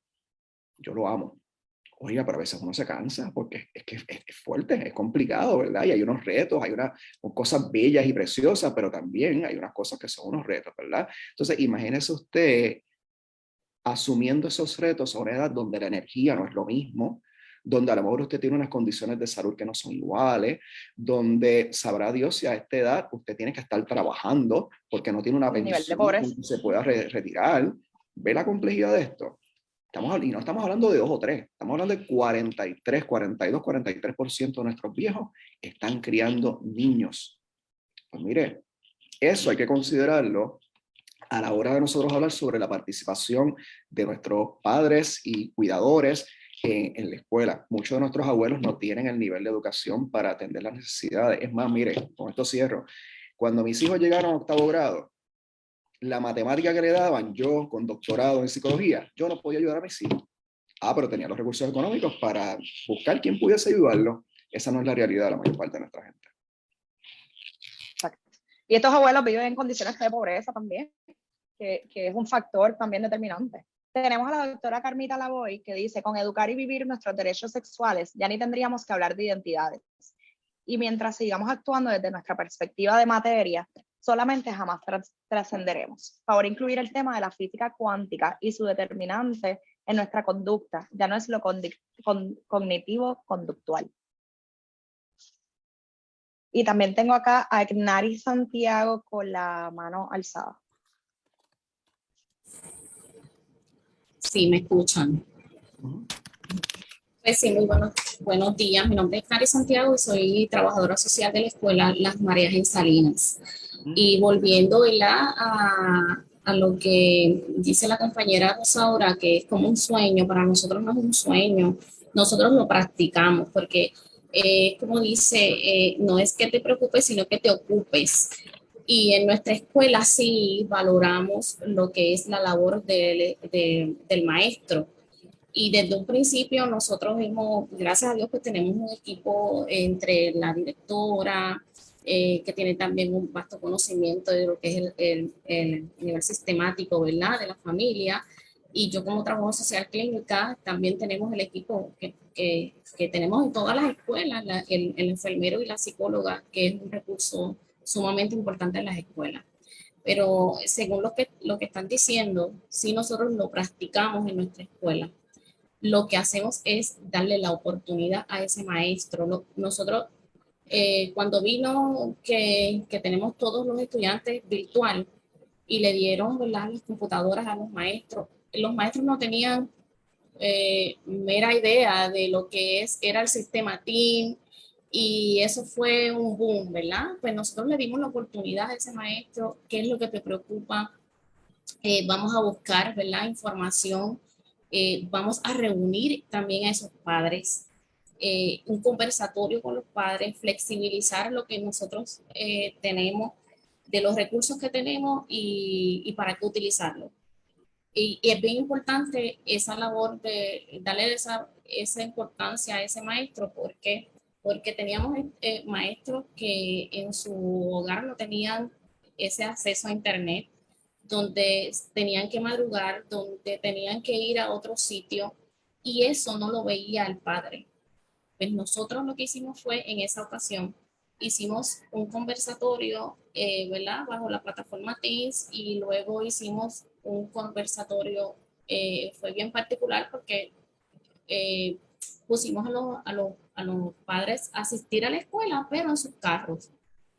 Y lo hacíamos ¿verdad?, por grupos, y fue bien interesante que ellos comprendieran lo que está pasando el maestro, ¿verdad?, las vicisitudes que tiene el maestro, igual que tiene el estudiante, que también es un ser humano que padece, que tiene sus necesidades, ¿verdad? Y así comprendieron y flexibilizamos, y somos un equipo. Y así el padre pues comprendió, y llegamos, ¿verdad?, al 100% de los estudiantes que se conectaron en Teams, y cuando no se podían conectar, pues tenían esa comunicación. Y yo creo que la mayor dificultad en el sistema es que el sistema lo que nos dice es que recuperemos el tiempo lectivo, recuperen el tiempo lectivo, y no ven las situaciones que pasa el maestro. Y esa comunicación efectiva que nosotros tenemos con los padres es sumamente importante, porque los maestros tienen las mismas situaciones que los padres, y el mismo valor que nosotros le damos al maestro, el mismo valor le damos al estudiante, y el mismo valor le damos a los padres.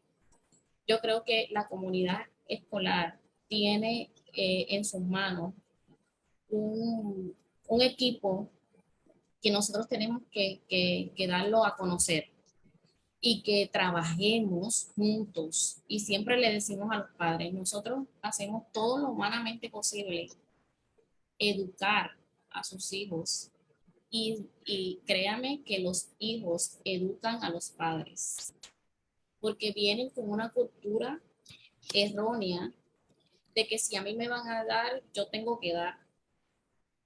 Y ese valor que nosotros tenemos constante, nosotros no le decimos, porque el sistema lo que nos dice es: dale adiestramiento del acoso, dale adiestramiento del suicidio, dale adiestramiento de la autoestima. Pues nosotros como escuela cambiamos esa perspectiva, ¿verdad? Y esos temas por respeto mutuo, valor a la vida. Y eso es lo que por lo menos en nuestra escuela hacemos. Y sí, es una escuela pequeña, es una escuela que en una ocasión fue marginada. ¿Y qué nosotros hacemos? Pues también tenemos esa alianza con los líderes comunitarios, porque hacer una escuela que nosotros le damos la oportunidad a la comunidad que tenga ese sentido de pertenencia, y en la comunidad tienen unas tutorías que no lo paga el padre. Y aún así, los padres a veces no llegan. Pero le damos esa importancia, le damos herramientas al padre que no tiene esos conocimientos y esa escolaridad, muchos de ellos para ayudar a sus estudiantes. Pues, ¿qué hacemos? Tú puedes entrar a la escuela porque el sistema nos dice, los padres no pueden entrar. Sí pueden entrar, darle esa oportunidad, claro, organizadamente. En la hora de capacitación, sí tenemos padres que llegan y el maestro que hace, le da la clase a ese padre. Y hay otras cosas que uno puede lograr. Tenemos un % muy alto por lo menos en mi escuela, de padres separados. ¿Qué hacemos? Mira, la misma información que yo le voy a dar a la madre, la misma información se la tengo que dar al padre, porque son las dos personas responsables de este menor. Cuando tenemos dificultades, ¿verdad? De estos padres que no tienen esa comunicación efectiva, vamos a ponerlo así, pero nosotros como escuela tenemos la responsabilidad de darle la comunicación tanto al padre como a la madre. Y están encantadísimos. Y en un momento dado, no todos los casos, ¿verdad? Pero en la mayoría de los casos, cuando los citamos a los dos, porque el que tú tengas esa diferencia, ¿verdad? Entre adultos, pues es entre adultos, pero la responsabilidad de sus hijos son de los dos. Y a veces los tenemos a los dos y lo que hablamos es únicamente de su hijo. En ese momento, del portón para allá, pues es otra cosa. Como facultad, ay, perdóname, pero para terminar como facultad, nosotros, porque nos dirigimos al bienestar del estudiante, pues como facultad, ¿qué hicimos? Mira, los viernes no se le da ninguna asignación, ningún proyecto, porque sabemos que la mayoría de nuestros estudiantes, los fines de semana internos, pues va con papá o con mamá, y ese era un revolú tremendo. O sea, nosotros tenemos que visualizar, y los maestros de nuestra escuela visualizamos más allá del estudiante. Visualizamos de dónde viene el estudiante, qué dificultad tiene individualmente y poderlo trabajar. No es que le cojamos pena, sino que lo podamos comprender y su conducta cambia porque le estamos dando la importancia al estudiante. Sí, yo quería comentar brevemente para también atender, creo que hay varias manos levantadas. Sí.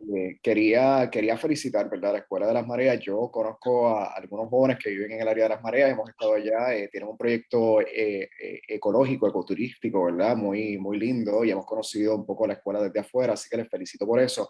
Yo creo que nosotros tenemos que empezar a socializar esta información más. O sea, nosotros tenemos que hablar sobre estos modelos, y a veces ustedes como maestros o como trabajadores sociales no tienen el tiempo. Pues mira, aquí tienen unos aliados. Yo estoy nosotros a veces publicamos columnas de periódico o estamos en reuniones, ¿verdad? Con diferentes, tenemos oportunidades, ¿verdad?, de inserción en diferentes espacios, y yo me pongo a su disposición para que la gente conozca acerca de esto, porque yo creo que a mí me parece genial lo que están haciendo, y creo que es algo que tiene que reproducirse en otros contextos. En términos de esto de las asignaciones, mira, yo sé que hay una necesidad, ¿verdad?, de que nuestros niños consoliden conocimiento, pero le voy a hablar ahora como padre.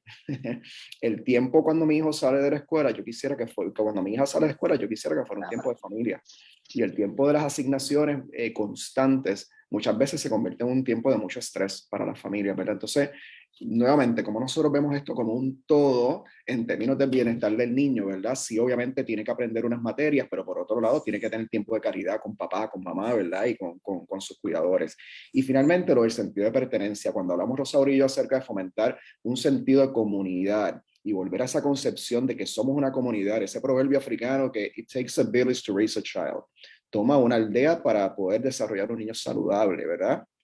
Pues mire, eso lo logramos a la medida que fomentamos un sentido de pertenencia, y cuando la gente se siente que pertenece a algo, que le gusta estar en el lugar, que el lugar invita, yo le aseguro que mejora todo. mejora la parte socioemocional, mejora el aprovechamiento académico, mejoran tantas y tantas cosas con algo tan sencillo, pero eso hay que pensarlo, ¿verdad? Cómo nosotros logramos crear ese sentido de comunidad de pertenencia dentro de nuestros espacios, y no solamente en la escuela, nos hemos ido por la vía de la escuela, oye, pero en nuestras comunidades, yo no sé si reírme o llorar cada vez que viene un huracán y la gente comienza a interactuar en sus comunidades y dicen, la noche que volvimos a ser gente, oye, ¿por qué no somos gente siempre? Todos los días. ¿Verdad? Porque entonces necesitamos una crisis para volvernos gente y hablarnos e interactuar, y hay comunidades que lo articulan muy bien y que tienen unas colaboraciones hermosas, y hay otras que cuando se acabó la crisis del huracán y nos llegó a todo el mundo a la luz, nos encerramos en la casa y nunca nos vimos, y entonces estamos bien individualizados. Así que nada, un poquito para repensar esa cuestión de movernos del individualismo y genuinamente ser una sociedad colectivista.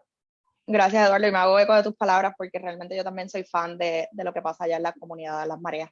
Tengo a Marian.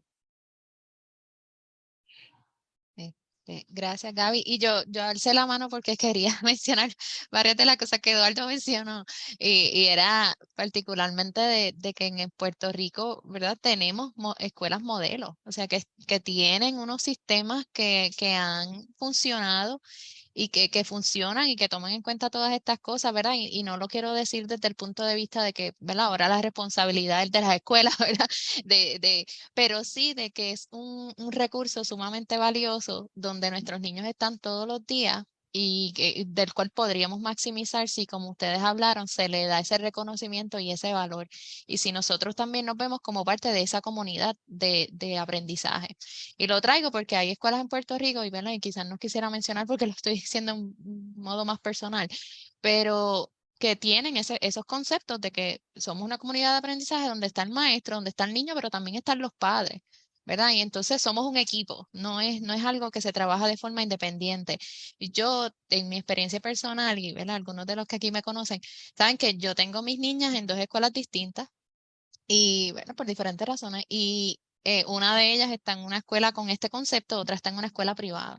Muy buenas escuelas las dos, ¿verdad? Con sus fortalezas cada una, pero he podido ver la diferencia de una de ellas con este estilo académico bien fuerte, donde ella llega de la escuela sumamente cansada, y donde yo le pregunto, ¿cómo te fue? ¿Qué hiciste hoy? Ay, no quiero hablar de eso. O sea, una niña de kindergarten, primer grado, que te dice a ti, no quiero hablar de la escuela, estoy cansada, ¿sabes? Entonces, tener que llegar a las 6 de la tarde, que yo busco a mis hijas a la escuela, o sea, que llegamos a la casa, a tener que ponernos a estudiar. O sea, ustedes se podrán imaginar el estrés y a veces la pelea que termino yo a veces teniendo con mi propia hija. De momento tengo que como que calmarme y respirar, ¿verdad? Hablando de respirar, porque digo, no, ¿por qué estamos tan estresadas? Pero entonces uno se estresa. Entonces tienes que estudiar a las 6 de la tarde, te das cuenta que tu niño no se sabe nada. Entonces es como que, ¿qué yo hago ahora? Y de momento es, pues mira, ¿sabes? Vamos con lo que se pueda, ¿verdad? Pero veo eso. Por el otro lado, veo la otra donde, ay, me encanta, que es mi escuela favorita, y yo quiero ir a la escuela y todo lo que yo aprendo, y entonces, ella cogiendo libros y queriendo leer, ella, no tener que yo estar encima de ella, lee, ¿verdad? Como tenía que hacer con la otra. La otra aprendió a leer más rápido. De allá en kindergarten llegó a mi casa leyendo. La otra, en primer grado, ahora es que está aprendiendo a leer. Pero una, yo tengo que insistirle para que coja el libro. La otra llega a casa con libros y se sienta a leer y no sabe todavía leer, pero mami, ¿qué dice aquí? No sé cuál es esta.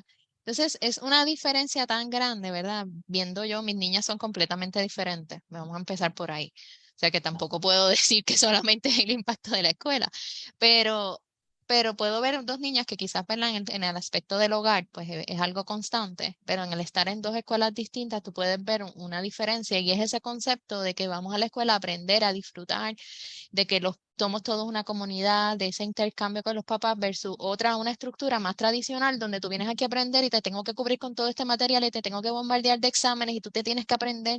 En kindergarten ya tú tienes que saber leer corrido. Y entonces, ¿verdad? Nos hemos puesto como que nuestros niños son máquinas. Y eso realmente, ¿verdad?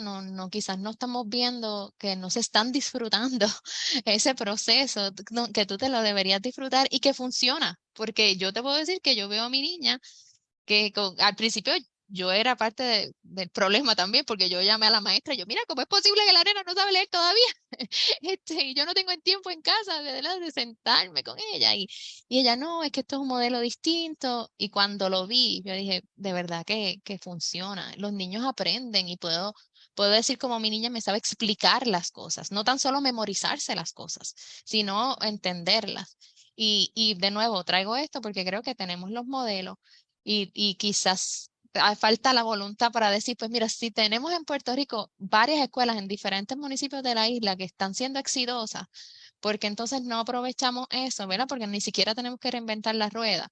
Es ver qué está funcionando y quizás hacer esos estudios que ustedes mismos han mencionado y decir, mira, ¿cómo podemos extrapolar esto a todas nuestras escuelas? Que todos nuestros niños y no solamente unos grupos privilegiados puedan beneficiarse de eso. Y he visto que a pesar de que las escuelas privadas, ¿verdad? Tienen su independencia, también se dejan llevar por lo que establece el Departamento de Educación. Así que, ¿verdad? Nuestro sistema tiene ese poder de poder influir tanto en las escuelas públicas de Puerto Rico como en las privadas y poder crear unos ambientes que sean mucho más apropiados y de mejor desarrollo para los niños. Gracias, Marian, y es totalmente de acuerdo, o sea, los modelos existen, es empezar a replicarlos en otros lugares, igual que el modelo que nos contaba de allá de la comunidad de Marea y comunidades que están haciendo que las cosas pasen realmente. Tenía a Bessie López con la mano alzada y me dijo que quería tener la oportunidad para hablar, así que hola, Bessie. Sí, hola, buenos días a todos y todos. Primero quiero felicitar al Fideicomiso por atender la necesidad de todos los que estábamos en el taller el 27 de tener este espacio y poder hablar. Creo que es bien importante, como dice la doctora Rosaura, no tenemos ese espacio, ¿verdad? Y sobre todo de ver los cambios que pasan. Creo que aquí se ha dado un inventario de miles de iniciativas que tenemos, ¿verdad? Para trabajar por el bienestar de los jóvenes y no tenemos dónde buscarlas, dónde verlas, dónde replicarlas, dónde saber a quién llamo para poder atender. Mira, no necesariamente, es simplemente que necesita un poquito de ayuda el joven, ¿verdad? Así que eso creo que es una buena oportunidad para el fideicomiso, que podemos trabajar en conjunto de poder hacer eso. Y siguiendo con lo que dijo Eduardo, ¿verdad?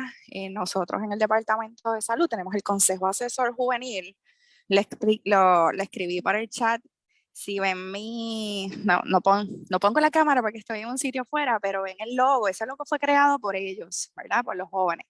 Comenzamos en el 2016 y está disponible para toda iniciativa, agencia, quien quiera tener la voz de los jóvenes.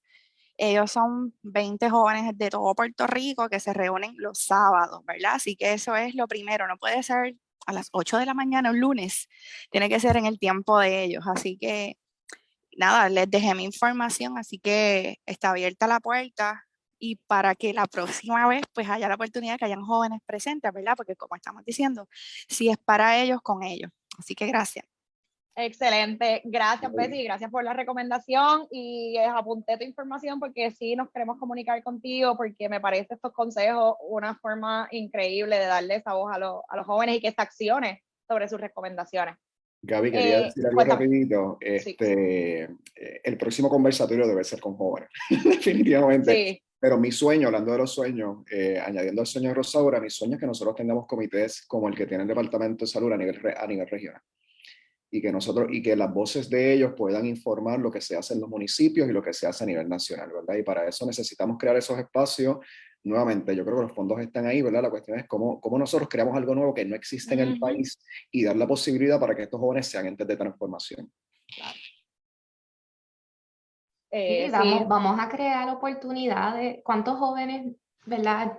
Yo escucho que me dicen, yo no sé qué yo quiero estudiar, yo no sé qué yo quiero hacer, estas profesiones no me atraen, pero tú les preguntas y ellos tienen esta pasión por ayudar a sus comunidades, por cambiar el mundo. Mira, vamos a capitalizar en eso y empezar a crear más iniciativas donde fomentamos el liderazgo, ese deseo de ser promotores en sus comunidades de salud, de mensajes que les impactan.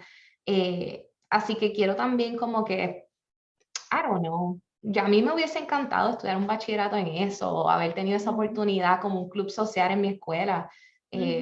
Corillo, yo terminé en premedicina en la UPI porque tenía buenas notas y me quité el primer semestre con todas A en el grupo de los ciencias naturales y me metí a la psicología por una razón.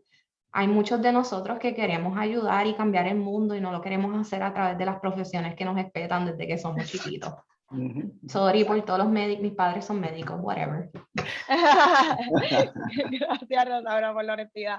Tengo a Carlos Sepúlveda que dice, me encanta mucho el tema y es sumamente importante. Desearía conocer qué recomendaciones puede ofrecer tanto la doctora Orengo como el doctor Lugo sobre la situación de datos importantes. Veo que muchas veces estamos en la búsqueda de datos, pero los datos son de cierta forma individuales por cada organización y no son datos compartidos. I have a dream. Ajá.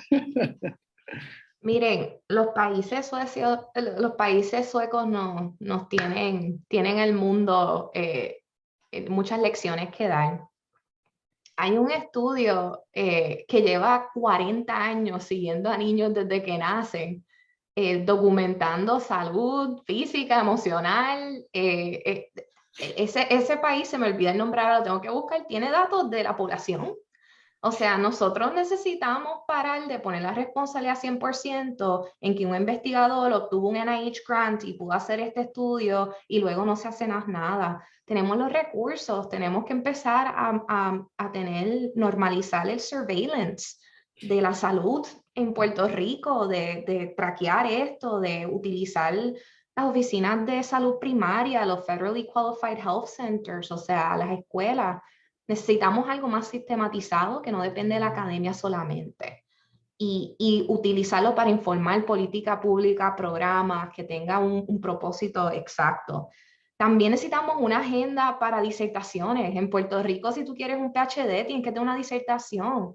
Y ese es el hurdle más grande de los estudiantes, porque muchas veces no saben qué es relevante, no saben qué es factible. Vamos a tratar de tener una agenda donde hay un bucket de temas que ayudarían al país y que el estudiante lo que le interese se le apoye a hacer una disertación que tenga relevancia y que tenga el apoyo de esa institución para ayudar al país. Y por último, o sea, no podemos seguir dependiendo de fondos federales para mover la investigación. Puerto Rico está en desventaja total cuando se trata para competir de esos fondos. ¿Por qué? Porque no representa a la población mayor del gran Estados Unidos. Solamente en los últimos 3 años, cuando se volvió popular estudiar la diversidad, es que empezamos a ver un boom de grants federales en Puerto Rico con temas que antes no recibían funding. Así que pues vamos a crearlos nosotros mismos. Esos son como que mis comentarios iniciales. No sé, Eduardo, si tú tienes algo que añadir a esto. Yo pienso que es un tema bien complejo y que no podemos partir de hablar. Yo creo que la pregunta tiene un componente bien clave y es la cuestión de la fragmentación de los datos por organización. Pero ¿por qué sucede eso? Sucede porque a nivel gubernamental no se ha hecho un buen trabajo de monitoreo, de crear las estructuras a nivel de país para poder monitorear estas cosas. Así que la responsabilidad ha recaído sobre organizaciones sin fines de lucro, organizaciones como el Fideicomiso, ¿verdad? El Observatorio de Equidad de Género, que tiene unas estadísticas maravillosas, y entonces uno tiene que estar por ahí pescando para ver cuáles son las estadísticas confiables en diferentes renglones, y hay muchos espacios que están vacíos todavía, ¿verdad? Porque para eso se requiere chavo, o sea, no es fácil usted poder crear estos sistemas de monitoreo, así que yo creo nuevamente, voy a ir a la parte de justicia social. Si nosotros queremos transformar el país, tenemos que tener una mirada de justicia social y tenemos que exigirle al gobierno, que nos guste o no, lo que enseñan los números, porque los números enseñan cosas lindas, pero enseñan cosas muy feas también, ¿verdad? Nosotros necesitamos tener un accountability, ¿verdad?, de datos desde las estructuras gubernamentales que estén accesibles a todos nosotros. Y cuando digo todos nosotros, no es solamente a nosotros los académicos, no es solamente a las organizaciones sin fines de lucro, es a nuestras comunidades. Mucho del trabajo que se está haciendo en este país surge de iniciativas de la comunidad. Pues nuestras comunidades tienen que tener acceso a esos datos de una manera no solamente accesibles en términos de que les lleguen los datos, sino que estén de manera entendible, porque no todo el mundo es un académico en este país. No todo el mundo tiene el conocimiento de estadística sofisticado para poder utilizar esos datos. Pues miren, esas colaboraciones tenemos que también nosotros aprender a tener un lenguaje común, ¿verdad? Así que yo creo que empieza un poco por la parte de justicia social, ¿verdad? De cómo nosotros articulamos desde el gobierno iniciativas que nos ayuden a tener esos datos. Y por otro lado, coincido totalmente con Rosaura, y eso que Rosaura dijo, y esto, nuevamente, vamos a sacarnos las gringolas político-partidistas, mi gente. Esto no depende de dónde usted venga. La dependencia en todo en este país, en fondos federales, nos está matando.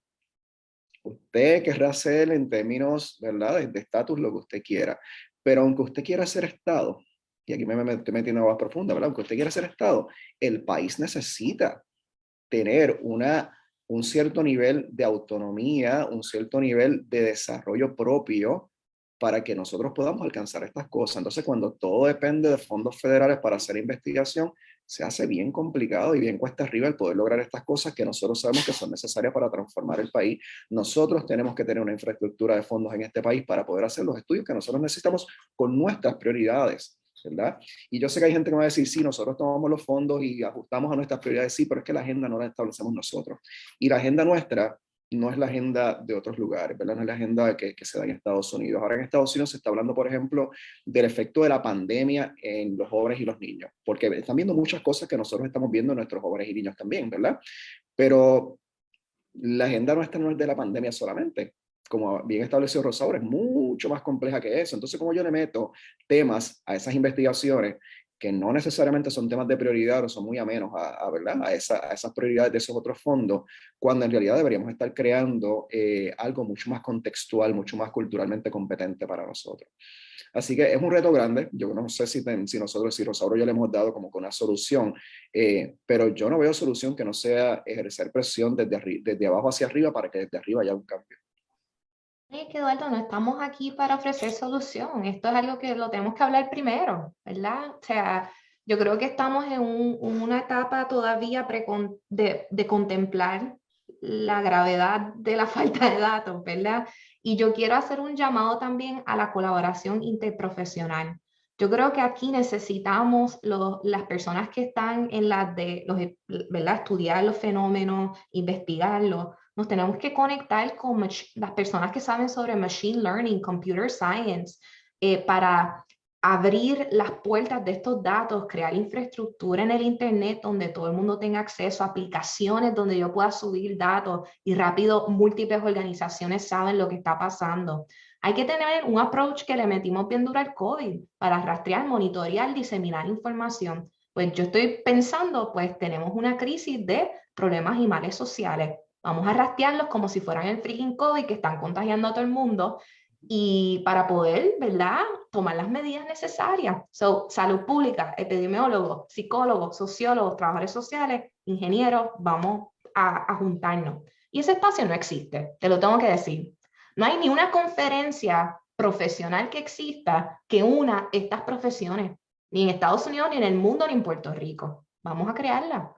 No hay ninguna clase donde yo reciba un profesor de todas estas disciplinas que me eduque sobre lo que hacen y su relevancia para mi tema. Vamos a crear eso. Pues ahora, yo trabajo acá en UPR Mayagüez con ingenieros, que en mi vida pensé yo trabajar con ingenieros en asuntos energéticos. Yo sabía llegar a mi casa y prender la luz y para mí eso era todo el conocimiento que yo tenía que tener de energía eléctrica. Y ahora pues sé de energía solar mucho más de lo que pensé en mi vida saber. Y lo supe a través de esas colaboraciones interdisciplinarias y yo estoy totalmente de acuerdo contigo.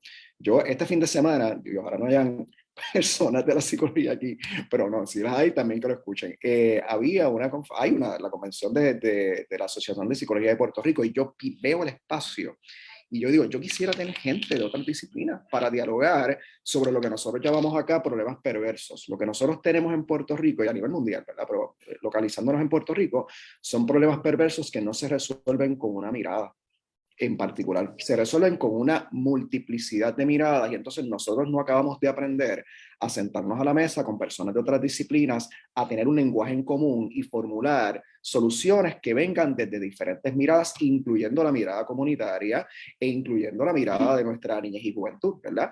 Porque desde ahí es que se crean cosas que en realidad sean sustentables. Le voy a poner el ejemplo de la cuestión energética. Pues una de las propuestas de ingenieros en Puerto Rico y en otras partes del mundo es crear microredes comunitarias donde esa misma comunidad pueda coger la energía solar, pueda almacenarla en batería, pueda distribuirla dentro de su propia comunidad, crear un sistema tarifario dentro de la comunidad y cuando hay exceso de energía poder venderla a Luma o poder vendérsela incluso en una fantasía de aquí a varios años, poder vendérsela a otras comunidades. Pero para eso, mis compañeros ingenieros que estaban mucho más adelante que yo en esto, me dijeron, pero es que para eso nosotros no los necesitamos a ustedes, porque es que la tecnología no es sola. La tecnología no se maneja ella sola. La tecnología se maneja en un contexto de comunidad, de relaciones de gente, de seres humanos. Eduardo, ahí es que voy. Mira esto, tú te enteraste de eso conversando. Volvemos al tema, volvemos full circle. Lo que todo el mundo yo creo que se tiene que llevar hoy es que estamos creando mucha solución sin saber todas las posibilidades. Hay que ponernos a hablar. Y escucho en el chat, quería resaltar algo.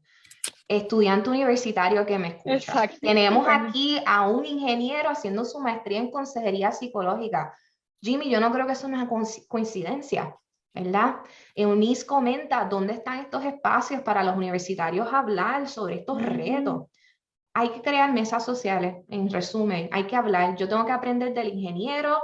Mira, yo tengo que aprender hasta incluso dónde están las personas que no valoramos en esta sociedad porque no tienen un grado académico. Porque esas perspectivas son bien valiosas también, déjame decirte. ¿Dónde está nuestra población envejeciente que ha vivido más que todos nosotros aquí?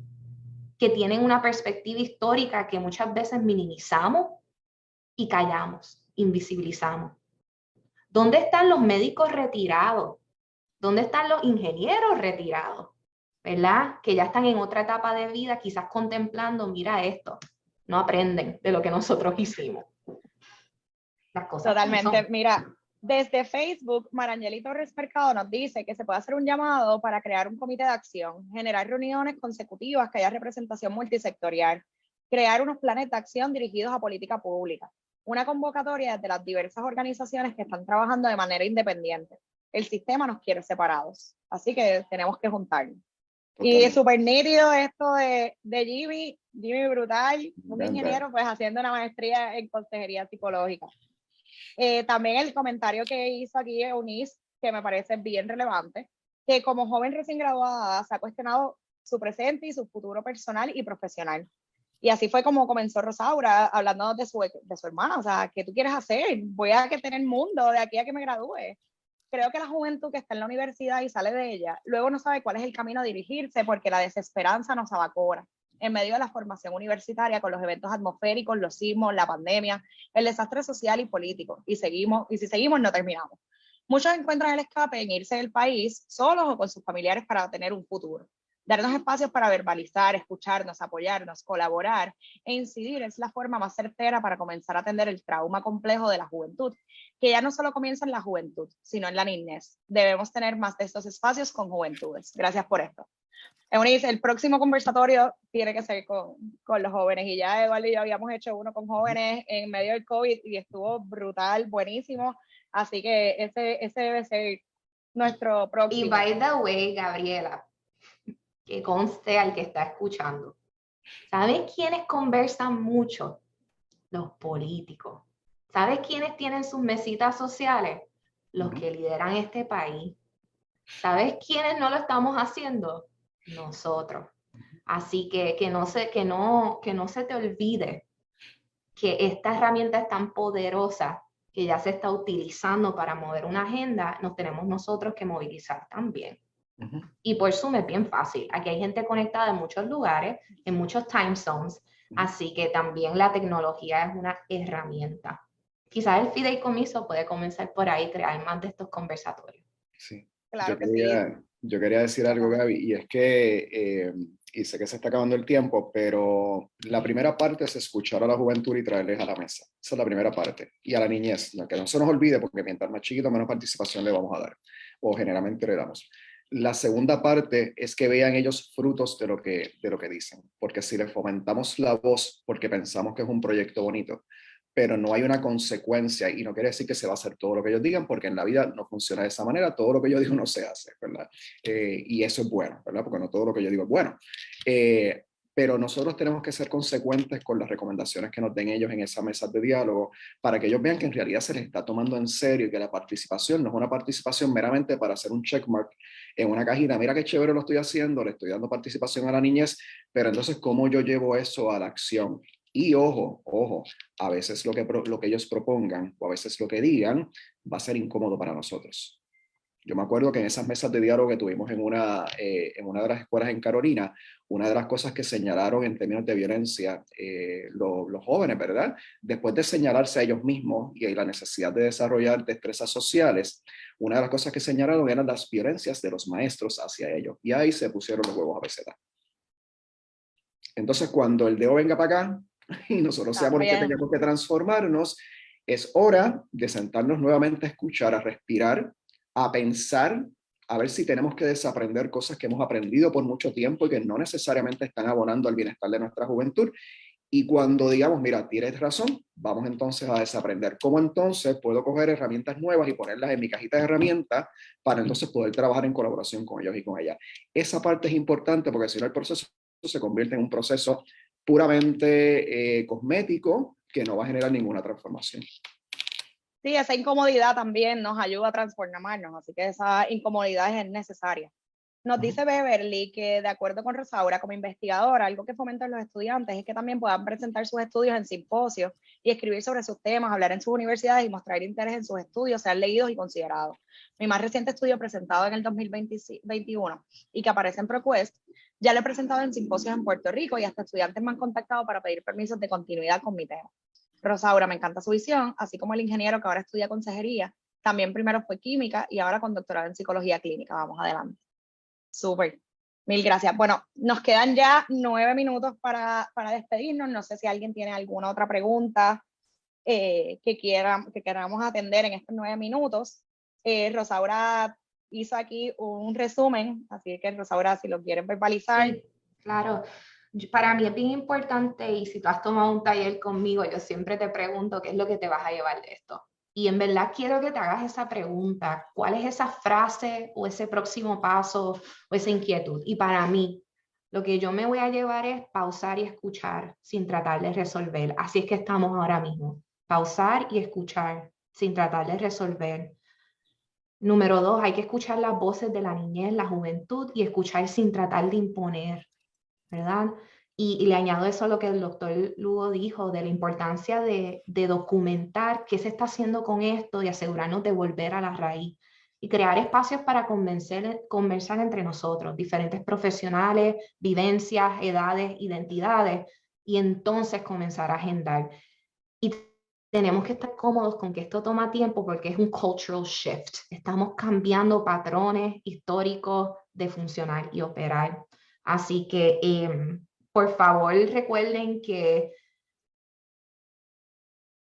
cuando tú tratas de ir contra la corriente, muchos se van a oponer, muchos te van a criticar y ocurre el famoso fenómeno de gaslighting, donde alguien te trata de convencer que algo está mal contigo, ¿verdad? Ese es mi pan de cada día en los ambientes que me muevo. Y la única forma de sobrevivir eso es con tu corillo. Tener una persona o dos con quien tú puedas hablar y dialogar estas cosas. Así que también quiero insertar ese fenómeno de protegerte a ti mismo, buscando tu gente, porque si no, esta conversación se va a quedar en qué bonito y se acabó. Sobre eso que tú acabas de decir, y voy a terminar con esto, es bien importante. ¿Por qué? Porque nosotros estamos acostumbrados a tener el sombrero de expertos. Yo odio esa palabra. Y entonces como expertos vamos a intervenir, que es la palabra que tú deconstruiste ahorita, ¿verdad? Vamos a tratar de trabajar con alguien que tiene un problema y no nos damos cuenta que no solamente son los padres y los maestros, sino que somos todos nosotros que hemos sido violentados por estas condiciones durante yo no sé cuántos años, pero particularmente desde el huracán María, lo que hemos estado viviendo nos afecta a todos y a todas. Cuando nosotros vamos a nuestro proyecto en Peñuelas, en Aula de la Montaña, cuando nosotros bajamos de la montaña, nosotros entendemos que nosotros también hemos recibido sanación en ese proceso, que nosotros también venimos más felices, que nosotros también venimos con más esperanza, que nosotros también venimos más livianos. Así que reconocer que esto es un proceso de mutualidad entre las personas con que nosotros trabajamos y nosotros mismos es importante porque nosotros tenemos que estar sanos, que estar bien, para poder entonces poder contribuir, poder colaborar con nuestras comunidades. Mil gracias, Eduardo y Rosaura, por esa última reflexión. Eunice nos dice aquí que se va a llevar el dialogar, escuchar y apoyarnos entre los jóvenes y las niñez.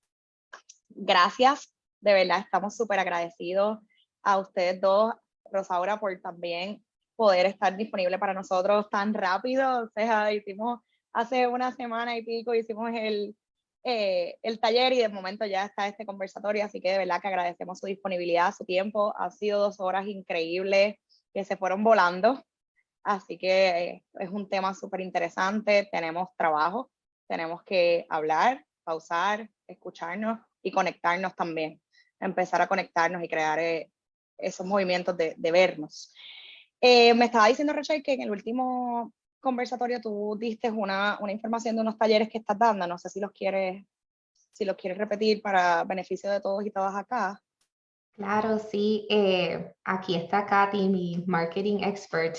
Nada, compañeros, nuestro Facebook page, voy a poner el handle, Top Telesalud. Nosotros anunciamos una serie de talleres que damos a través del año. Tengo que confesar, desde una perspectiva del autocuidado, no hay más talleres este semestre, estoy cansada, pero en un futuro damos primeros auxilios psicológicos, destrezas para la recuperación psicológica, que es trauma, introducción a trauma, entre otros. Así que chequen nuestra página y también capacitación en telesalud. Y vamos a anunciar lo que daremos el año que viene. Así que mucha paz y gracias por su atención hoy. Lo apreciamos. Katy, gracias. Ahí está todo nuestras cosas. Ahí está. Mil gracias. Rachel va a estar enviando por el chat un enlace para la evaluación del conversatorio, así que si por favor lo pueden llenar, lo agradecemos muchísimo. Doctora Ortiz, no sé si quiere decir algo antes de despedirnos. Gracias, Gaby, por moderar de forma tan excelente. Tus comentarios también fueron muy buenos.